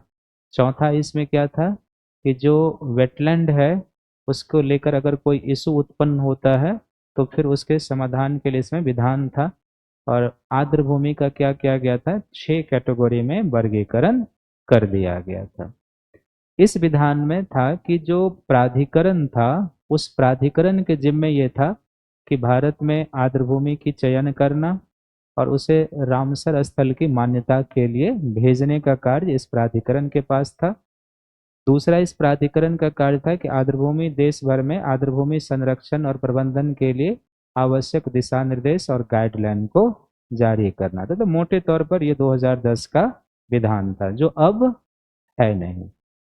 इस विधान को रिप्लेस करके 2017 में पर्यावरण मंत्रालय के द्वारा राष्ट्रीय आर्द्रभूमि संरक्षण और प्रबंधन योजना लाया गया।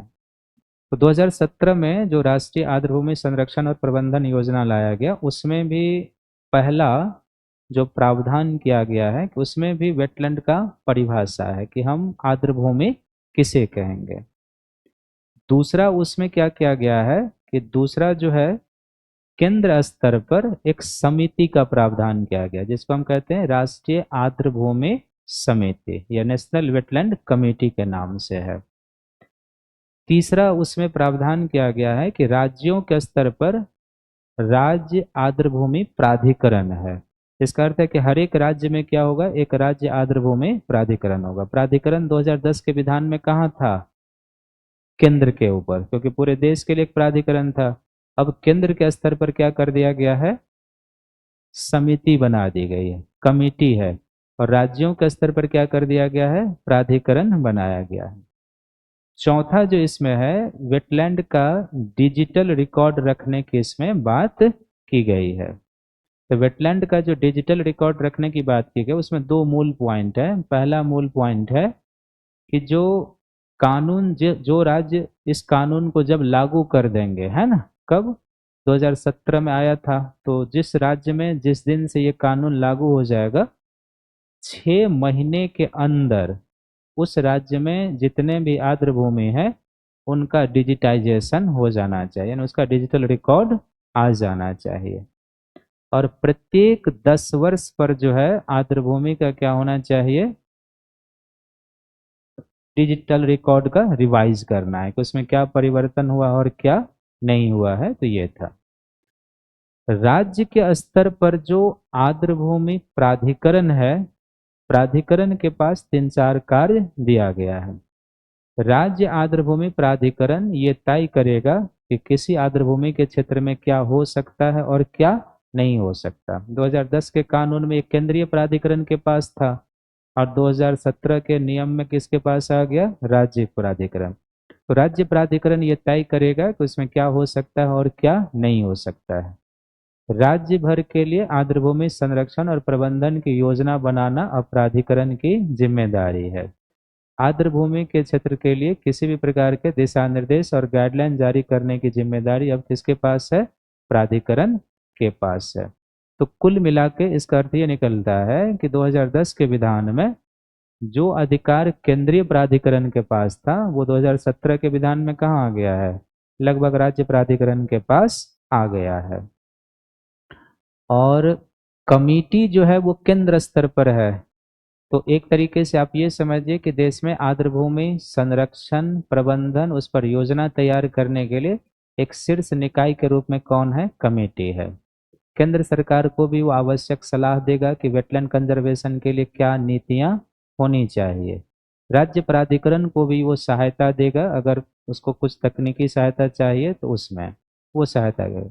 और अंतर्राष्ट्रीय स्तर पर अगर वेटलैंड कंजर्वेशन के लिए कोई प्लान बन रहा है तो भारत में उसको कैसे लागू किया जाए, भारत की उसमें क्या भूमिका होनी चाहिए, ये सारी जिम्मेदारी किसके ऊपर है? कमेटी जो शीर्ष स्तर की है उसके पास है। तो मेंस में भी आ सकता है और प्रीलिम्स में भी ये क्या होगा, आपसे पूछे जाएंगे किसके बारे में क्या सही है और क्या गलत है। अपने में ये लोग घमासान मचाए हुए, लिख रहा बेटा देख तुझे ब्लॉक करा दिया मैंने, अब जा अपने घर में जाकर लव यू बोलने। ऐसे करते हैं ये लोग। ब्लू कार्बन जो होता है ना, ब्लू कार्बन पर चर्चा नहीं हुई क्या? ब्लू कार्बन समुद्र तटीय क्षेत्र जो होते हैं जिसमें प्रवाल है, मैंग्रोव है, लैगून है, ज्वारनद मुख है, तो इन सबको ही हम ब्लू कार्बन कहते हैं क्योंकि यहाँ की जो वनस्पति होती है वो कार्बन को अवशोषित करते हैं। तो ऐसे ही क्षेत्र को हम क्या कहते हैं, ब्लू कार्बन के नाम से जाना जाता है।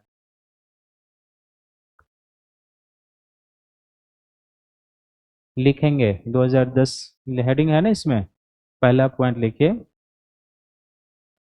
लेकिन इस अधिनियम में निम्न प्रावधान किए गए हैं या किए गए थे। इस अधिनियम में निम्न प्रावधान किए गए थे। इस अधिनियम में निम्न प्रावधान किए गए थे। निम्न प्रावधान किए गए थे तो डैश दे के पहला लिखिए, आर्द्र भूमि की परिभाषा। आर्द्र भूमि की परिभाषा। आर्द्र भूमि की परिभाषा। दूसरा, केंद्रीय स्तर पर। केंद्रीय स्तर पर। केंद्रीय स्तर पर आर्द्र भूमि प्राधिकरण। केंद्रीय स्तर पर आर्द्र भूमि प्राधिकरण की स्थापना। केंद्रीय स्तर पर आर्द्र भूमि प्राधिकरण की स्थापना। केंद्रीय स्तर पर आर्द्र भूमि प्राधिकरण की स्थापना। तीसरा, आर्द्र भूमि का 6 वर्गों में वर्गीकरण। आर्द्र भूमि का 6 वर्गों में या 6 प्रकारों में वर्गीकरण। 6 प्रकारों में वर्गीकरण। चौथा, आर्द्र भूमि के क्षेत्र में। आर्द्र भूमि के क्षेत्र में क्या होगा। आर्द्र भूमि के क्षेत्र में क्या होगा और क्या नहीं होगा। आर्द्र भूमि के क्षेत्र में क्या होगा और क्या नहीं होगा। क्या होगा और क्या नहीं होगा की जानकारी। क्या होगा क्या नहीं होगा की जानकारी। पांचवा, देखिए यदि आर्द्र भूमि से संबंधित कोई। यदि आर्द्र भूमि से संबंधित कोई विवाद हो। यदि आर्द्र भूमि से संबंधित कोई विवाद हो। यदि आर्द्र भूमि से संबंधित कोई विवाद हो तो उस विवाद के हल करने का प्रावधान। तो उस विवाद के हल करने का प्रावधान। तो इस विवाद के हल करने का प्रावधान। क्लियर है? नीचे में दूसरा हो गया, तीसरा लिखेंगे। तीसरा विधान देखिए, राष्ट्रीय आर्द्र भूमि। राष्ट्रीय आर्द्र भूमि। राष्ट्रीय आर्द्र भूमि संरक्षण एवं प्रबंधन योजना। राष्ट्रीय आर्द्र भूमि संरक्षण एवं प्रबंधन योजना 2017। राष्ट्रीय आर्द्र भूमि संरक्षण एवं प्रबंधन योजना 2017 पॉइंट वाइज लिखेंगे। लिखिए। लिखिए यह योजना। यह योजना 2010 के अधिनियम। यह योजना 2010 के अधिनियम के स्थान पर 2010 के अधिनियम के स्थान पर केंद्रीय वन पर्यावरण केंद्रीय वन पर्यावरण केंद्रीय वन पर्यावरण एवं जलवायु परिवर्तन मंत्रालय के द्वारा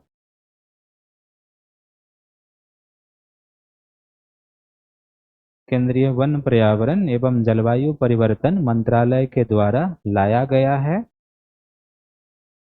केंद्रीय वन पर्यावरण एवं जलवायु परिवर्तन मंत्रालय के द्वारा लाया गया है। देखिए, इस अधिनियम में या इस योजना में निम्न प्रावधान किए गए हैं।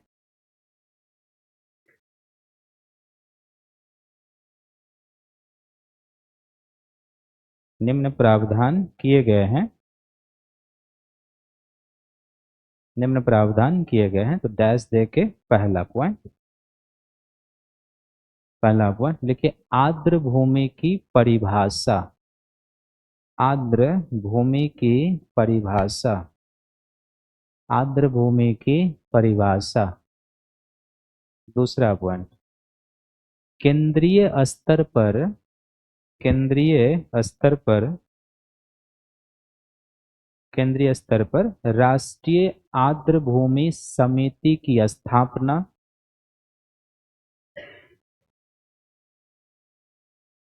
केंद्र स्तर पर राष्ट्रीय आर्द्र भूमि समिति की स्थापना। आर्द्र भूमि समिति की स्थापना। तो पहला पॉइंट क्या था, आर्द्र भूमि की परिभाषा, और दूसरा क्या है, केंद्रीय स्तर पर राष्ट्रीय आर्द्र भूमि समिति की स्थापना। इसी में आगे बढ़ा के लिखेंगे, लिखिए आर्द्र भूमि समिति की स्थापना। लिखिए 2010 के अधिनियम द्वारा स्थापित 2010 के अधिनियम द्वारा स्थापित 2010 के अधिनियम द्वारा स्थापित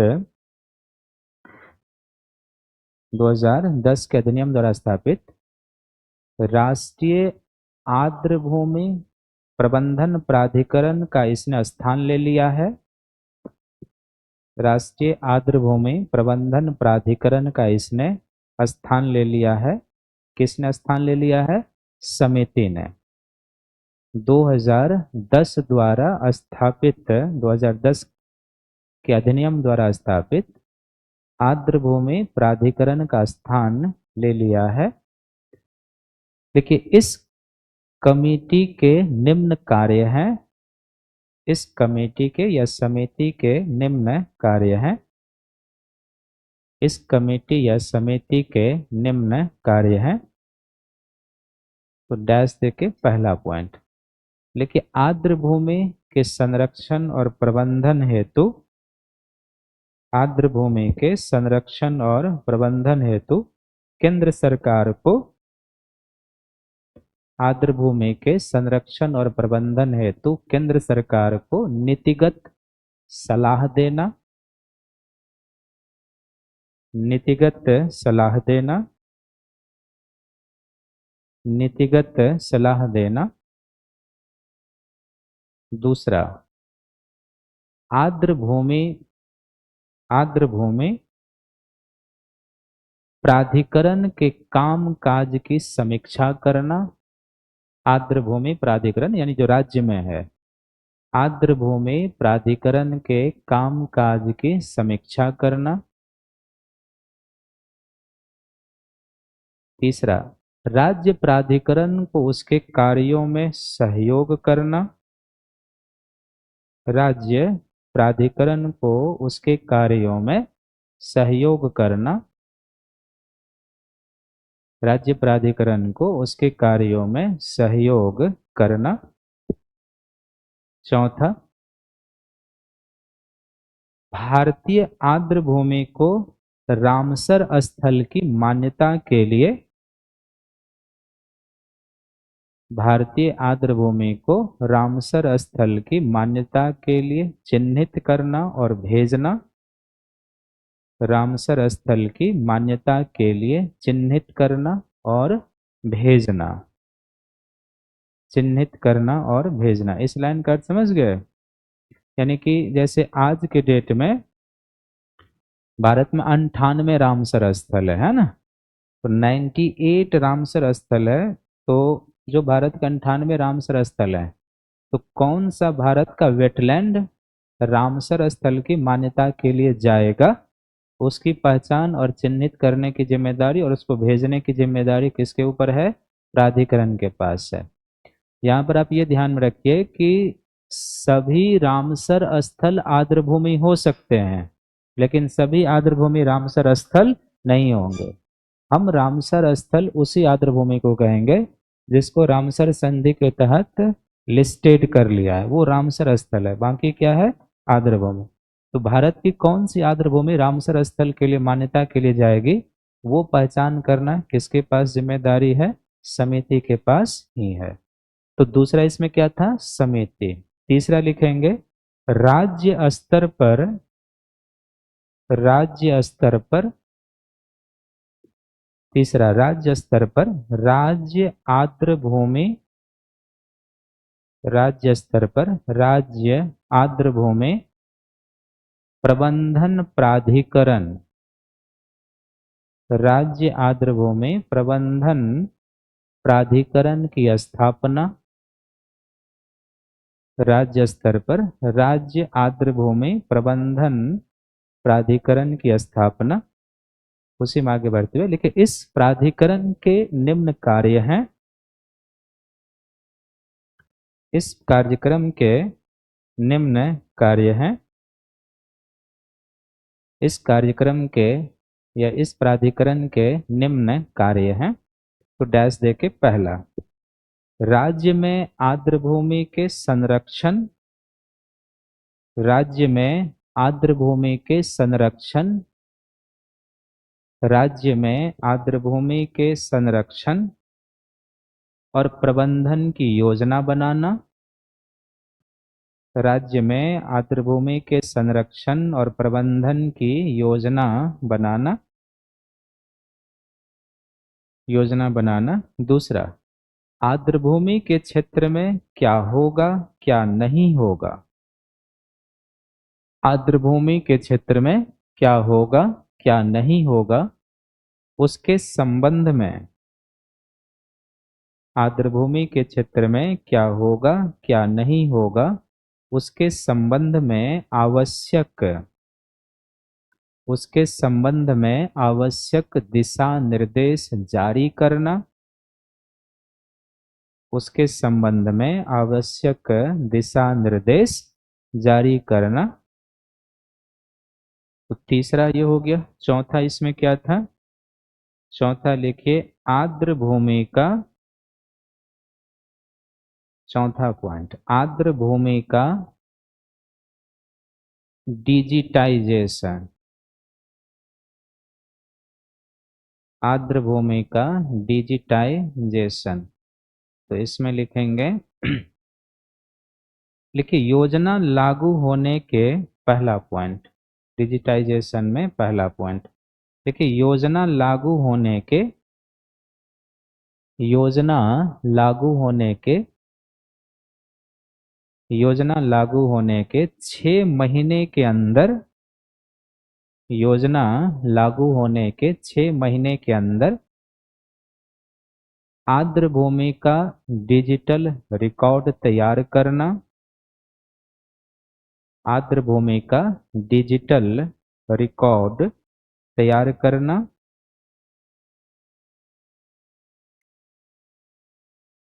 आर्द्रभूमि का डिजिटल रिकॉर्ड तैयार करना। और दूसरा, प्रत्येक 10 वर्ष पर, प्रत्येक 10 वर्ष पर, प्रत्येक 10 वर्ष पर, प्रत्येक 10 वर्ष पर डेटा का नवीनीकरण करना, प्रत्येक 10 वर्ष पर डेटा का नवीनीकरण करना। तो ये मेन स्ट्रीम का है भारत में विधान। कुछ छोटे छोटे पार्ट और आएंगे यहाँ पर, लेकिन प्रश्न अगर आपसे ये पूछ बैठे कि आर्द्रभूमि संरक्षण और प्रबंधन के लिए जो योजना बनाई गई है 2017, उसके गुण और दोष के बारे में बताइए। तो इसमें क्या गुण दिखाई दे रहा है और क्या दोष दिखाई दे रहा है? प्रश्न तो सीधा सपाटा नहीं होगा। जब भी ऐसे प्रश्न होते हैं तो कहा जाता है कि आप चीजों की आलोचना कीजिए, है ना? समझ में आ रही है कि कानून की आलोचना कीजिए। तो एक तो नेशनल वेटलैंड कंजर्वेशन प्लान था, वो हमने देख लिया। दूसरा एक भारत सरकार ने विधान कब बनाया था? 2010 में। वो विधान अब है नहीं, उसके स्थान पर कौन आ चुका है? 2017 का विधान आ चुका है। तो एग्जाम में जब आप लिखेंगे तो आपको 2010 लिखने की कोई ज़रूरत नहीं है। बात समझ में आ रही है ना? हमने यहाँ वो 4-5 पॉइंट स्टेट इसलिए बता दिया ताकि आपको थोड़ा पता रहे कि एक ये भी विधान था और इसमें ये प्रावधान था। लेकिन जो चीज़ें अब एग्जिस्ट नहीं कर रहा है उसको लिखने की कोई ज़रूरत नहीं है। वैसे भी 2017 जब आप लिखेंगे तो लिखेंगे ये 2010 का अधिनियम पर आया है, तो वैसे ही पता चल जाएगा कि इससे पहले एक अधिनियम था। अब है कि पूछेगा आपसे कि 2017 की जो योजना है भारत सरकार की, ये 2010 से किस प्रकार अच्छा है या इसमें क्या कमी है? या सिंपल से यह कह दे कि 2010 के कानून की कुछ अच्छाई क्या है या आलोचना। तो जब भी आलोचना होता है तो इसका क्या अर्थ होता है कि गुण और दोष के पक्षों का मूल्यांकन करना। तो इस अधिनियम में, इस योजना में क्या गुण दिखाई दे रहा है ये बताइए। कुछ दिखाई दे रहा है? अगर इतना करने के बाद आपसे कहा जाए कि 2010 का अधिनियम की कुछ गुण बताइए तो क्या बताएंगे? हम्म। कुछ है इसमें गुण? हम्म।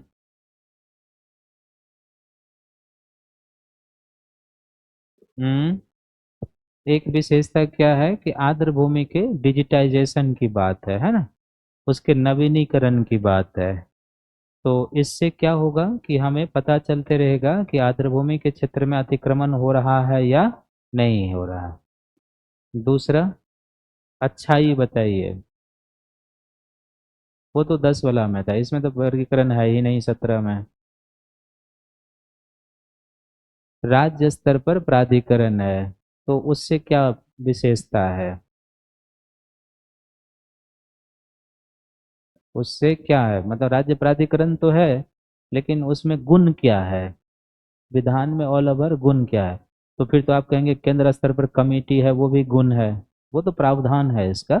इन्हीं चीजों से आपको निकालना होगा कि इसमें गुण क्या है। 2010 का जो विधान था उसमें केवल केंद्र की भूमिका थी, राज्य की कोई भूमिका हमें दिखाई नहीं देती क्योंकि राज्य के स्तर पर कुछ बॉडी था ही नहीं। इसमें एक विशेषता है कि राज्य की भूमिका को रखा गया है, आर्द्र भूमि संरक्षण में राज्य की भूमिका को बढ़ाया गया है, नहीं है? तो आप वो कहिए कि इसमें राज्य की भूमिका को बढ़ाया गया है। और विधान है, केंद्र का भी रोल है, राज्य का भी है। दोनों मिलकर काम करेंगे तो एक तरीके से जो पॉलिटी में आप पढ़ते हैं कि सहकारी संघवाद है ना, कोऑपरेटिव फेडरलिज्म की भावना को बढ़ावा दिया गया है इसमें, कि राज्य की भी भूमिका को क्या किया गया है? स्वीकार किया गया है। तीसरा, इसकी क्या खूबी है? क्या खूबी है इस विधान में? कोई कानून पढ़ने के बाद उसकी गुण दोष का व्याख्या तो करना पड़ेगा। आर्द्र भूमि को रामसर स्थल का माप, उसमें प्राधिकरण करता था, इसमें समिति है, फर्क तो इतना ही है। कमी क्या दिखाई दे रही है इस कानून में? अगर वो आपसे कहे कि दो चार हमें इसकी कमी बताइए। कौन है? आयुष प्रताप सिंह। आप बार बार लिख रहे हो, हम उसका उत्तर दे नहीं रहे हैं, तो हम जो अभी बता रहे हैं आप वो भी नहीं समझ रहे होगे, क्योंकि आप बार बार मैसेज लिख रहे हो। तो आप सोच रहे होगे कि सर हमको अवॉइड कर रहे हैं, कई बार ऐसा होता है। तो फिर वो जो टीचर बता रहा है उस पर नहीं उसका ध्यान जाता है, उसका ध्यान होता है हम जो लिख रहे हैं उसका तुम जवाब क्यों नहीं दे रहे हो।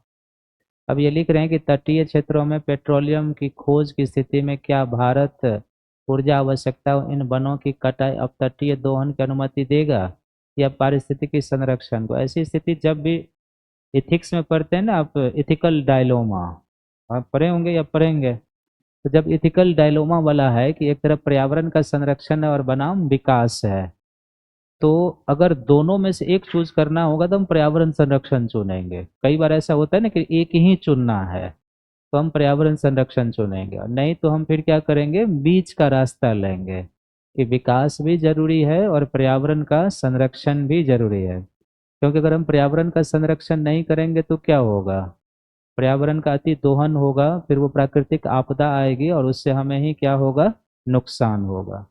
तो दोनों में से अगर कोई एक चूज करना है तो आप हमेशा पर्यावरण संरक्षण की बात करेंगे, उसके बाद विकास। ऐसा नहीं कि पहले विकास हो और फिर पर्यावरण संरक्षण हो, नहीं तो हमें फिर क्या करना है, बीच का रास्ता, कि दोनों को हमें ध्यान में रखकर चलना चाहिए, है ना। कमी क्या है इस कानून में, क्या हम ऐसा कह सकते हैं कि इस कानून में एक कमी ये है कि आर्द्र भूमि के क्षेत्र में क्या होगा क्या नहीं होगा, ये तय करना किसकी जिम्मेदारी है, राज्य प्राधिकरण की। राज्य प्राधिकरण के जो सदस्य होंगे राज्य के कार्यपालिका के ही लोग होंगे। बात समझ में आ रही है। तो अगर राज्य प्राधिकरण के सदस्य के रूप में राज्य कार्यपालिका के लोग हैं तो कार्यपालिका मंत्रिमंडल से बाहर थोड़े जा सकता है। मंत्री जो कहेगा, मुख्यमंत्री जो कहेगा वही करना होगा उसको, नहीं तो उसका नौकरी का क्या होगा, खतरा है। आप खुद सोचो कि एक ऐसी बॉडी है जिसका प्रधान राज्य कार्यपालिका के लोग हैं, तो राज्य कार्यपालिका जो कहेगी उसके हिसाब से वो नीति बनाएगा। इंडिपेंडेंट तो वो हो नहीं सकता है, क्योंकि उसका नौकरी किसके हाथ में है, उसी के हाथ में है। तो यहाँ पर कानून के दुरुपयोग की क्या है, संभावना है कि वो सरकार के प्रेशर में आकर कुछ ऐसे नीति, कुछ ऐसे गाइडलाइन जारी कर देगा जिससे आर्द्रभूमि को क्या हो सकता है, नुकसान हो सकता है। कई जगह ऐसे होते हैं। दूसरा, इसमें यदि कोई विवाद होता है तो विवाद का समाधान कैसे होगा उसको लेकर इसमें कोई खास प्रावधान नहीं किया गया है, जैसे कि 2010 के कानून में था। तीसरा, इसमें क्या है कि ये जो विधान है कई सारे मानवीय संरचनाओं को आर्द्रभूमि की परिभाषा से बाहर रखा गया, जैसे जल संरक्षण का क्षेत्र हो, ये सब वेटलैंड में आना चाहिए, जबकि इसको वेटलैंड की चीजों से क्या रखा गया है, बाहर रखा गया है। तो आपको दो चार लाइन लिखना होगा, लिखिए, गुण 2017 के नीचे में लिखिए, देखिए विधान के गुण, अच्छाई, 2017 वाला हम लोग लिख रहे हैं ना, तो उसी में नीचे में लिखे गुण, यानी कि 2017 का जो नियम है उसका क्या गुण है, क्या अच्छाई है ना। तो पहला पॉइंट लिखिए, लिखिए इसमें आर्द्र भूमि के इसमें आर्द्र भूमि के डिजिटाइजेशन की बात की गई है। इसमें आर्द्र भूमि के डिजिटाइजेशन की बात इसमें आर्द्र भूमि के डिजिटाइजेशन की बात की गई है, जिससे जिससे आर्द्र भूमि में अतिक्रमण हो रहा है या नहीं, जिससे आर्द्र भूमि में अतिक्रमण हो रहा है या नहीं उसकी जानकारी मिलेगी,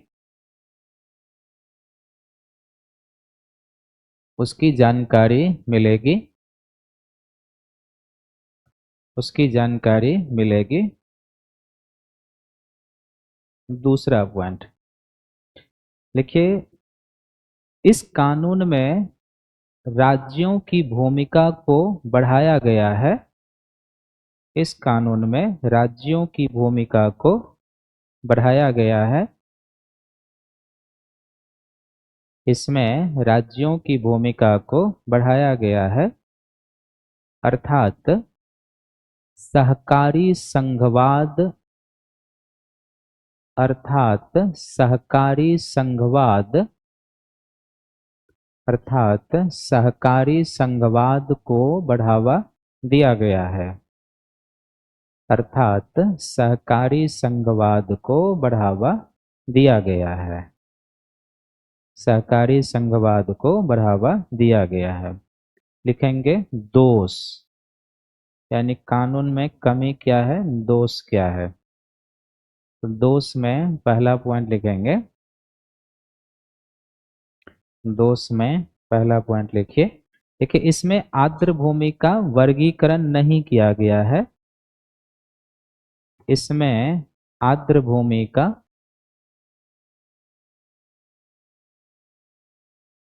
इसमें आर्द्र भूमि का वर्गीकरण नहीं किया गया है,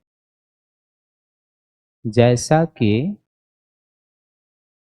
इसमें आर्द्र भूमि का वर्गीकरण नहीं किया गया है, जैसा कि 2010 के अधिनियम में किया गया था।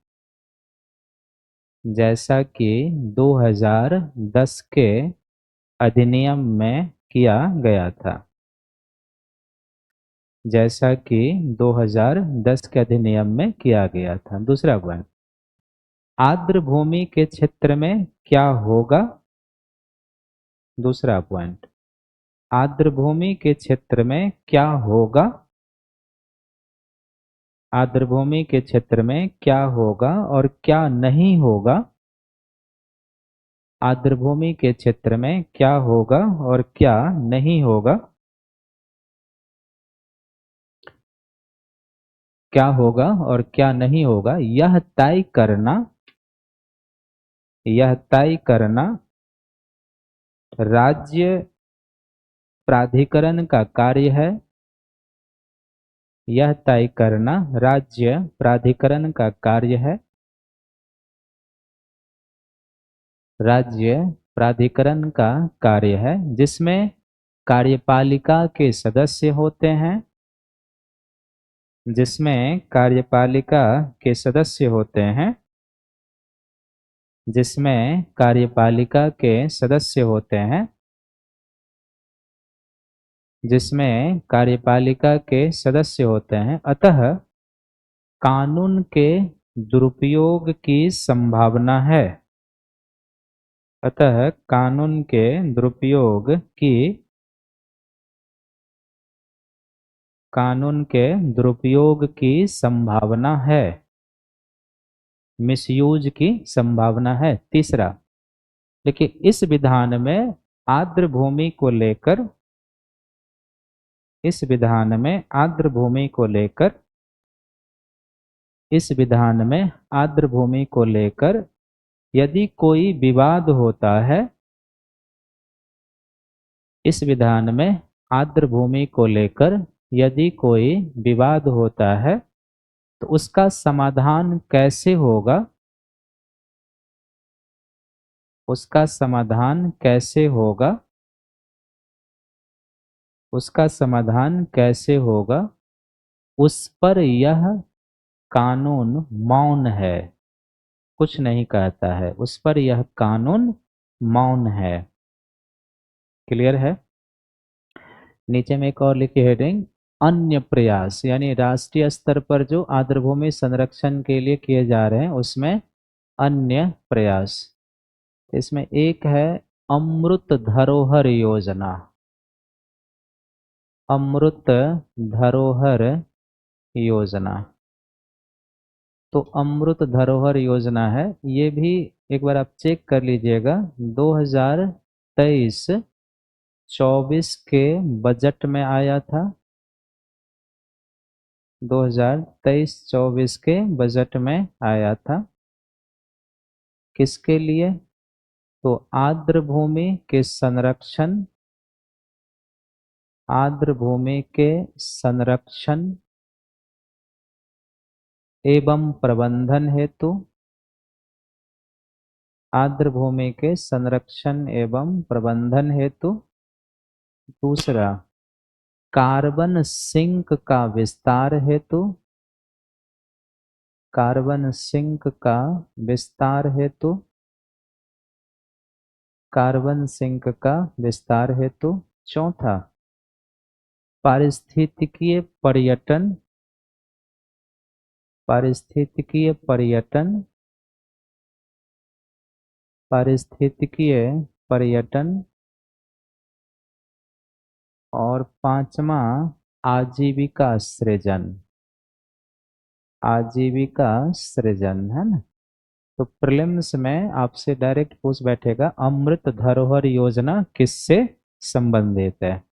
तो जैसे 2023-24 में मैंग्रोव संरक्षण के लिए हम लोग पढ़े थे ना कि मिस्टी योजना लाई गई थी, याद होगा जब मैंग्रोव पढ़ रहे थे। उसी तरीके से 2023-24 के बजट में ही वेटलैंड कंजर्वेशन के लिए केंद्र सरकार द्वारा एक अमृत धरोहर योजना लाया गया था। मूल फोकस था उसमें तीन चीजों पर कि एक हमें आर्द्रभूमि का क्या करना है, संरक्षण और प्रबंधन करना है। दूसरा था कि आर्द्रभूमि का संरक्षण और प्रबंधन करके भारत के कार्बन सिंक क्षमता का विस्तार कर लेना है। और तीसरा था कि चूंकि ये पारिस्थितिकी के क्षेत्र होते हैं तो पर्यटन को बढ़ावा देकर हमें क्या करना है, रोजगार आजीविका के अवसर का सृजन करना है।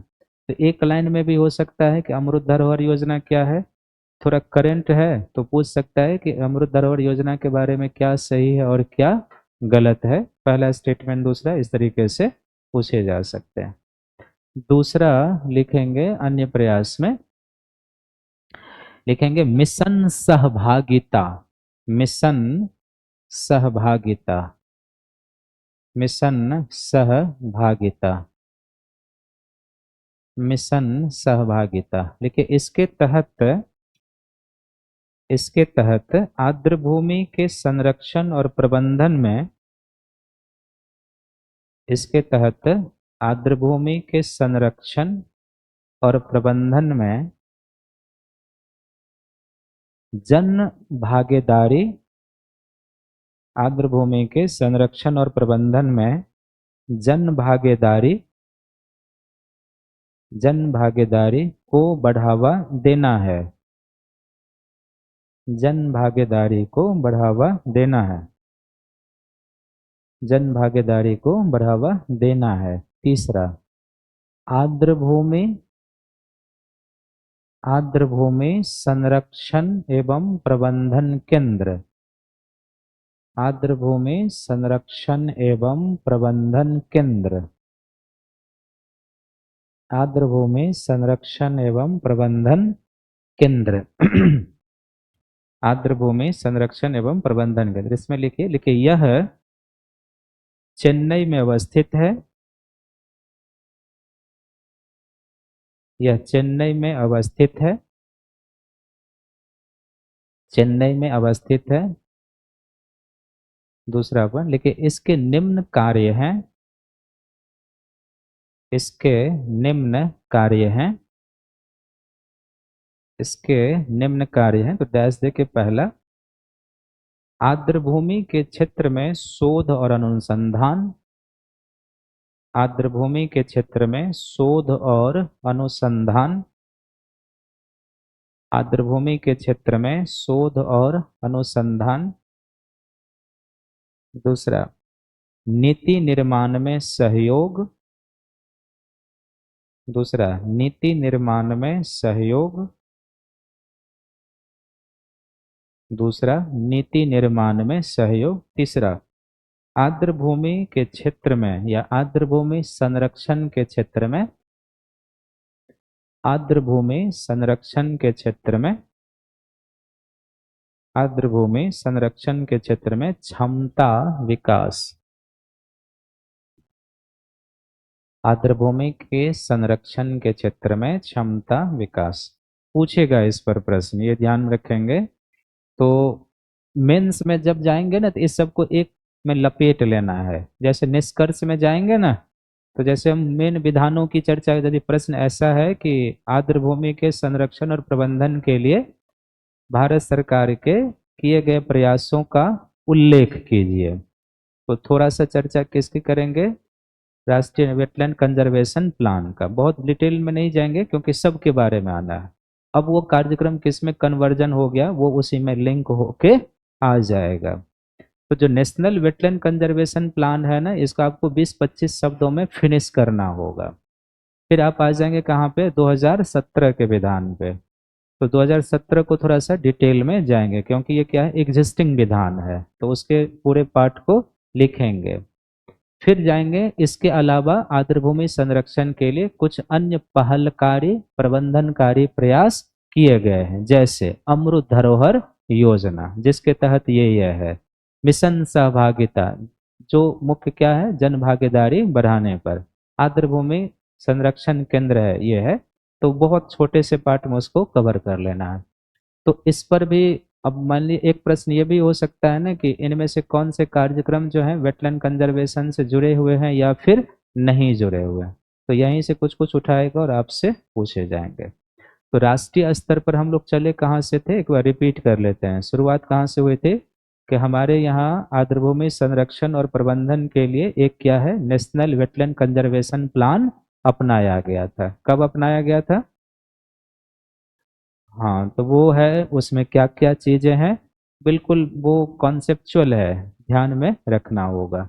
अब वो जो नेशनल वेटलैंड कंजर्वेशन प्लान है वो किस में कन्वर्ट हो चुका है, तो जलीय पारिस्थितिकी के संरक्षण के लिए ये योजना है उसमें आ चुका है। तो जलीय पारिस्थितिकी के संरक्षण के लिए ये योजना, उसमें दो कार्यक्रम शामिल है, ये भी पूछेगा कि जलीय पारिस्थितिकी संरक्षण के लिए योजना है, किन दो कार्यक्रम को मिलाकर चलाया जा रहा है। तो नेशनल वेटलैंड कंजर्वेशन प्लान और नेशनल लेक कंजर्वेशन प्लान को लेकर चलाया जा रहा है। फिर दूसरा 2010 का विधान है, वो इसलिए बता दिया कि कंटिन्यूटी में आप रहेंगे कि एक ये भी विधान आया था और इसमें ये प्रावधान था। फिर तीसरा क्या है, 2017, चार पांच की पॉइंट है कि भाई इसमें वेटलैंड की परिभाषा दी गई है, केंद्र स्तर पर समिति है, राज्य स्तर पर प्राधिकरण है और डिजिटल रिकॉर्ड। ये तो चार आपके टंग पर होना चाहिए। फिर उसके अंतर्गत उसका क्या कार्य है। फिर क्या था कि ये जो कानून है उसमें अच्छाइयाँ क्या है, उसके दोष क्या है, वो था। और कुछ अन्य जो सरकार के प्रयास हैं वो क्या है हमने देख लिया। तो अन्य में क्या है, अमृत धरोहर योजना, दूसरा क्या है मिशन सहभागिता, और तीसरा क्या है आर्द्रभूमि संरक्षण और प्रबंधन केंद्र है, चेन्नई में है। 2010 के अधिनियम से ही ये बना था, ये भी उसमें ध्यान रखेंगे कि पूछेगा ना कि आर्द्रभूमि प्राधिकरण के केंद्र के बारे में क्या सही है। तो पहला स्टेटमेंट दे दे कि यह 2010 का अधिनियम के तहत बना है, तो वो क्या हो जाएगा, सही हो जाएगा। बाकी चीजें तो उसमें है ही। तो इसमें अभी कुछ चीजें हम लोग चलेंगे। ये पीडीएफ जो है ना अपलोड कर देंगे इनके ऐप पे, है ना। तो इसमें जैसे जैसे हमने कुछ परिभाषा सब लिखा था ना उस समय, अनूप क्या है, पंख भूमि क्या है, दलदल क्या है, उस सब के बारे में हमने इसमें लिखा है। तो एक बार आप इसे पढ़ने का प्रयास कीजिएगा, फिर हम चलेंगे तो उस पर आपको बता देंगे। यही है नेशनल वेटलैंड कंजर्वेशन प्लान के तहत जो वेटलैंड चिन्हित किए गए थे 115, वो इस मैप पर है। छोटा सा होगा तो आपको दिखेगा, आप भी इस मैप का यूज कर सकते हैं। 115 दिखाने की कोई ज़रूरत नहीं है, तो चार पांच टिक कर दीजिए कि हाँ ये कुछ ऐसी आर्द्र भूमियाँ हैं जिनके कंजर्वेशन के लिए ये प्लान चलाया गया था। तो इससे क्या होगा ना, थोड़ा सा उत्तर की क्वालिटी क्या होती है, बढ़ जाएगी। फिर ये भी वही है, थोड़ा सा भारत में जो वेटलैंड सब है ना, अब जैसे ये अभी 93 न होकर अब कितना हो चुका है, भारत में रामसर स्थल की संख्या कितनी हो चुकी है, 93 न होकर अब टोटल रामसर स्थल की संख्या 98 हो चुकी है। तो कुछ रामसर स्थल जो है ना इस मैप पर दिए हुए हैं, इसको देखना है, क्योंकि कई बार जो क्वेश्चंस होते हैं ना क्रॉस मैच करने के लिए, रामसर स्थल सामने में राज्य पूछे हुए हैं विगत वर्षों में, तो आप उसको एक बार देखेंगे, क्योंकि मैं अभी 98 पढ़ के सुनाऊं वो बहुत फ्रूटफुल नहीं होगा, तो इसको आपको एक बार देखना है। अपलोड हो जाएगा आपके ऐप पर। बिहार का भी हमने इसमें डाल दिया है और इसमें सारा लिस्टेड है, कुछ कुछ फैक्ट सब है, तो उसको ध्यान में रखने की आपको ज़रूरत है। देखो यही क्वेश्चन था 2023 में, भारत सरकार द्वारा शुरू किए गए राष्ट्रीय आर्द्रभूमि संरक्षण कार्यक्रम पर टिप्पणी कीजिए। रामसर स्थल में शामिल अंतर्राष्ट्रीय महत्व की भारत की कुछ आर्द्रभूमि के नाम लिखिए। अब 98 तो उस समय नहीं था, लेकिन अगर उस समय 75-80 थे तो उसमें से दो चार लिखने का जरूरत था, तो इससे ज्यादा सरल क्वेश्चन नहीं हो सकते हैं, है ना। फिर है कि 2018 में आर्द्र भूमि क्या है, लिखा जा सकता है। आर्द्र भूमि संरक्षण के संदर्भ में बुद्धिमत्तापूर्ण उपयोग के रामसर संकल्पना की स्पष्ट कीजिए। तभी हम पढ़ेंगे रामसर कन्वेंशन के बारे में, वो आएगा। भारत के रामसर स्थल के दो उदाहरण दीजिए, तो ये तो आप लिख सकते हैं ना जी। और 98 है, तो उसमें से दो तो क्लास में ही चर्चा हुआ है, 10 का नाम जैसे केवलादेव है, ये है वो है, तो दो लिखना है। एक मेन पार्ट है ये जो कल के क्लास में आ जाएगा।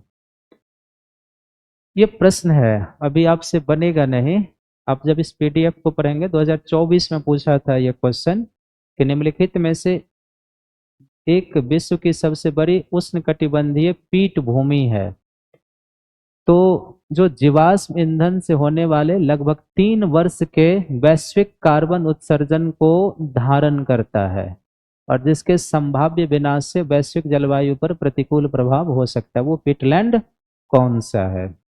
अमेजन बेसिन, कांगो बेसिन, किकेरी basin, Rio de la Plata basin.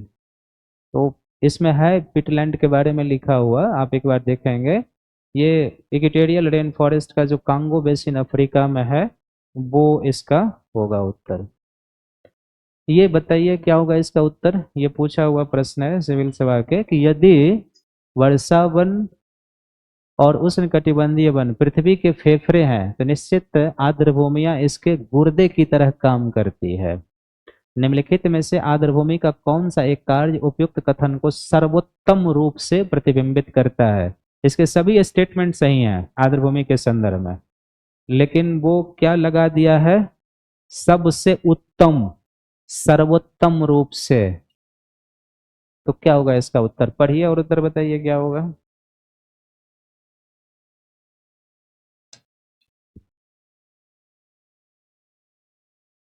PDF से लिखने की जरूरत नहीं होती है, पीडीएफ पहुंच जाएगा, उसको एक दो बार देख लेंगे। पहला है आर्द्र भूमि के जल चक्र में सतही अपवाह, मृदा अंतःस्रवण और वाष्पन शामिल होते हैं। आप इसको लिंक कीजिए कि हमने क्या बताया, शरीर में किडनी का काम क्या है? आपके शरीर में किडनी क्या करता है?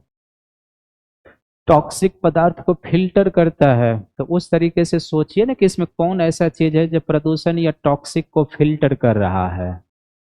ये है? नहीं है ना, ये तो जल चक्र तो ये सही है, लेकिन ये फिल्टर करने वाली बात नहीं है। शैवाल से वह पोषक आधार बनता है जिस पर मत्स्य, क्रस्टेशियाई ये सब फलते फूलते हैं, सही है ये भी, क्योंकि शैवाल उत्पादक है। लेकिन ये किडनी की तरह काम कर रहा है? आर्द्र भूमियां अवसाद संतुलन और मृदा स्थिरीकरण में सहायक है, ये भी सही है। जलीय पादप भारी धातुओं और पोषकों के अधिक को क्या करते हैं? अवशोषित करते हैं। यही इसका उत्तर होगा कि जो भारी धातु प्रदूषणकारी पदार्थ हैं, हमने क्या लिखा है कि आर्द्र भूमि की जो घास वनस्पति होता है, भारी पदार्थ को जलीय निकाय में जाने से रोकते हैं। तो सही तो इसमें चारों स्टेटमेंट है, लेकिन ये कह रहा है कि आप सबसे सर्वोत्तम हमें बताइए कि कौन उसकी व्याख्या किडनी वालों के जैसा कर रहा है। तो इस पर क्वेश्चन आते हैं। अब फिर देखो कि इसमें क्या है कि 2000 रामसर सम्मेलन के अनुसार भारत के राज्य क्षेत्र में सभी आर्द्र भूमियों को बचाना और संरक्षित रखना भारत सरकार के लिए अधिदेशात्मक है। अभी रामसर संधि पढ़े नहीं है, लेकिन लॉजिकली सोचिए आप, अगर इंटरनेशनल स्तर का रामसर कन्वेंशन के तहत अगर कोई विधान है कि स्थलों का संरक्षण करना है, तो वो रामसर स्थल के लिए होगा या सभी आर्द्र भूमि के लिए होगा?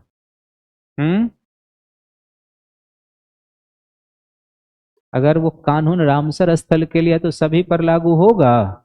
नहीं होगा, वो केवल किस पर लागू होगा? इसका अर्थ है कि रामसर कन्वेंशन के तहत भारत उन आर्द्र भूमियों के संरक्षण के लिए बाध्यकारी है।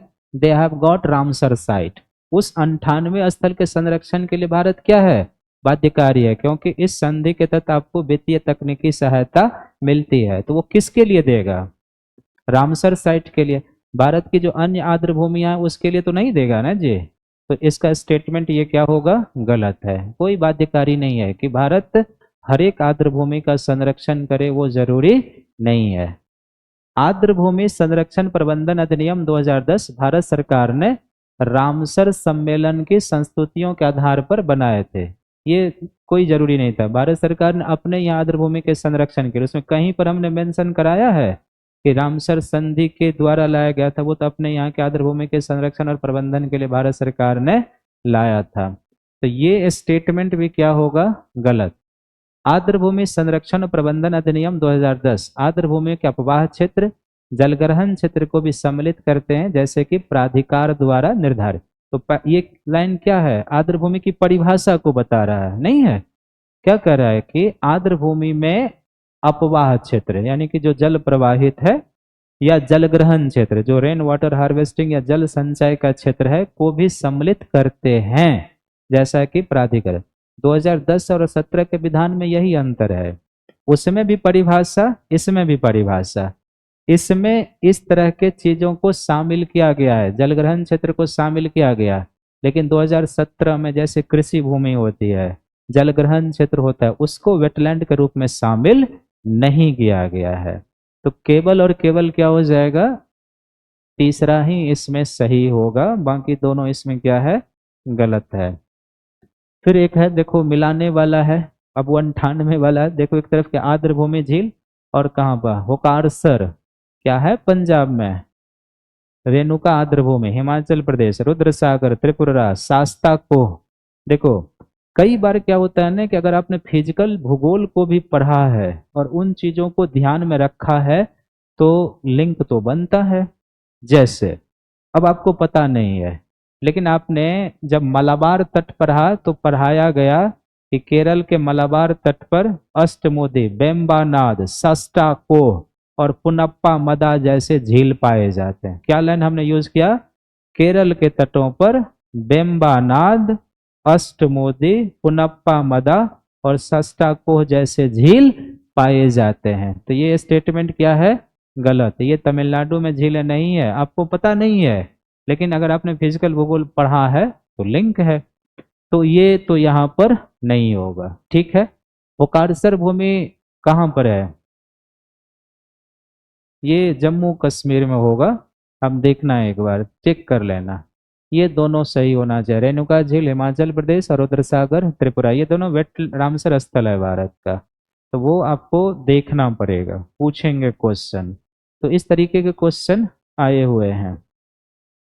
भारत की आर्द्र भूमियों के संदर्भ में विचार कीजिए कि आर्द्र भूमि के अंतर्गत देश के कुल भौगोलिक क्षेत्र अन्य राज्यों की तुलना में गुजरात में अधिक है।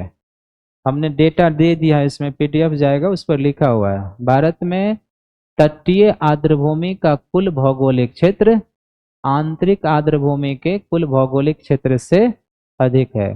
फैक्चुअल है, इस पर सारा डेटा इसमें लिखा हुआ है, इसलिए आप इसको एक बार पढ़ने का प्रयास करेंगे तो इसमें से बहुत सारा फैक्ट आपको मिलेगा।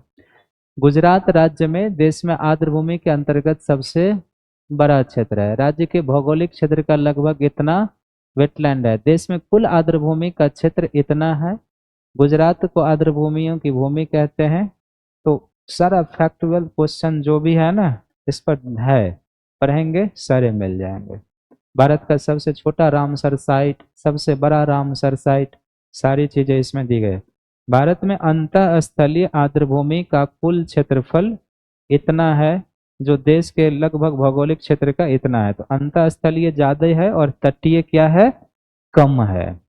तो इस पीडीएफ को एक बार देखिएगा, जो कुछ फैक्ट मिल जाएगा उसको कॉपी पर नोट डाउन कर लीजिएगा, ठीक है। तो हम मिलेंगे कल आपसे, आज की कक्षा यहीं पर रह जाएगी। क्या है कि जीवन की सबसे बड़ी खुशी उस काम को करने में है जिसे लोग कहते हैं कि तुम नहीं कर सकते, तुम आईएएस नहीं बन सकते, बन के दिखाने में ज्यादा खुशी है। कई बार लोग कहता होगा ना, मित्र सखा बहुत सारे ऐसे लोग होते हैं कि तुम किस फील्ड में आ गए, तुमसे ये नहीं होगा। तो आप उसे बन के दिखा दीजिए, उससे ज्यादा चीजें क्या हो सकती है। मिलेंगे कल, थैंक यू।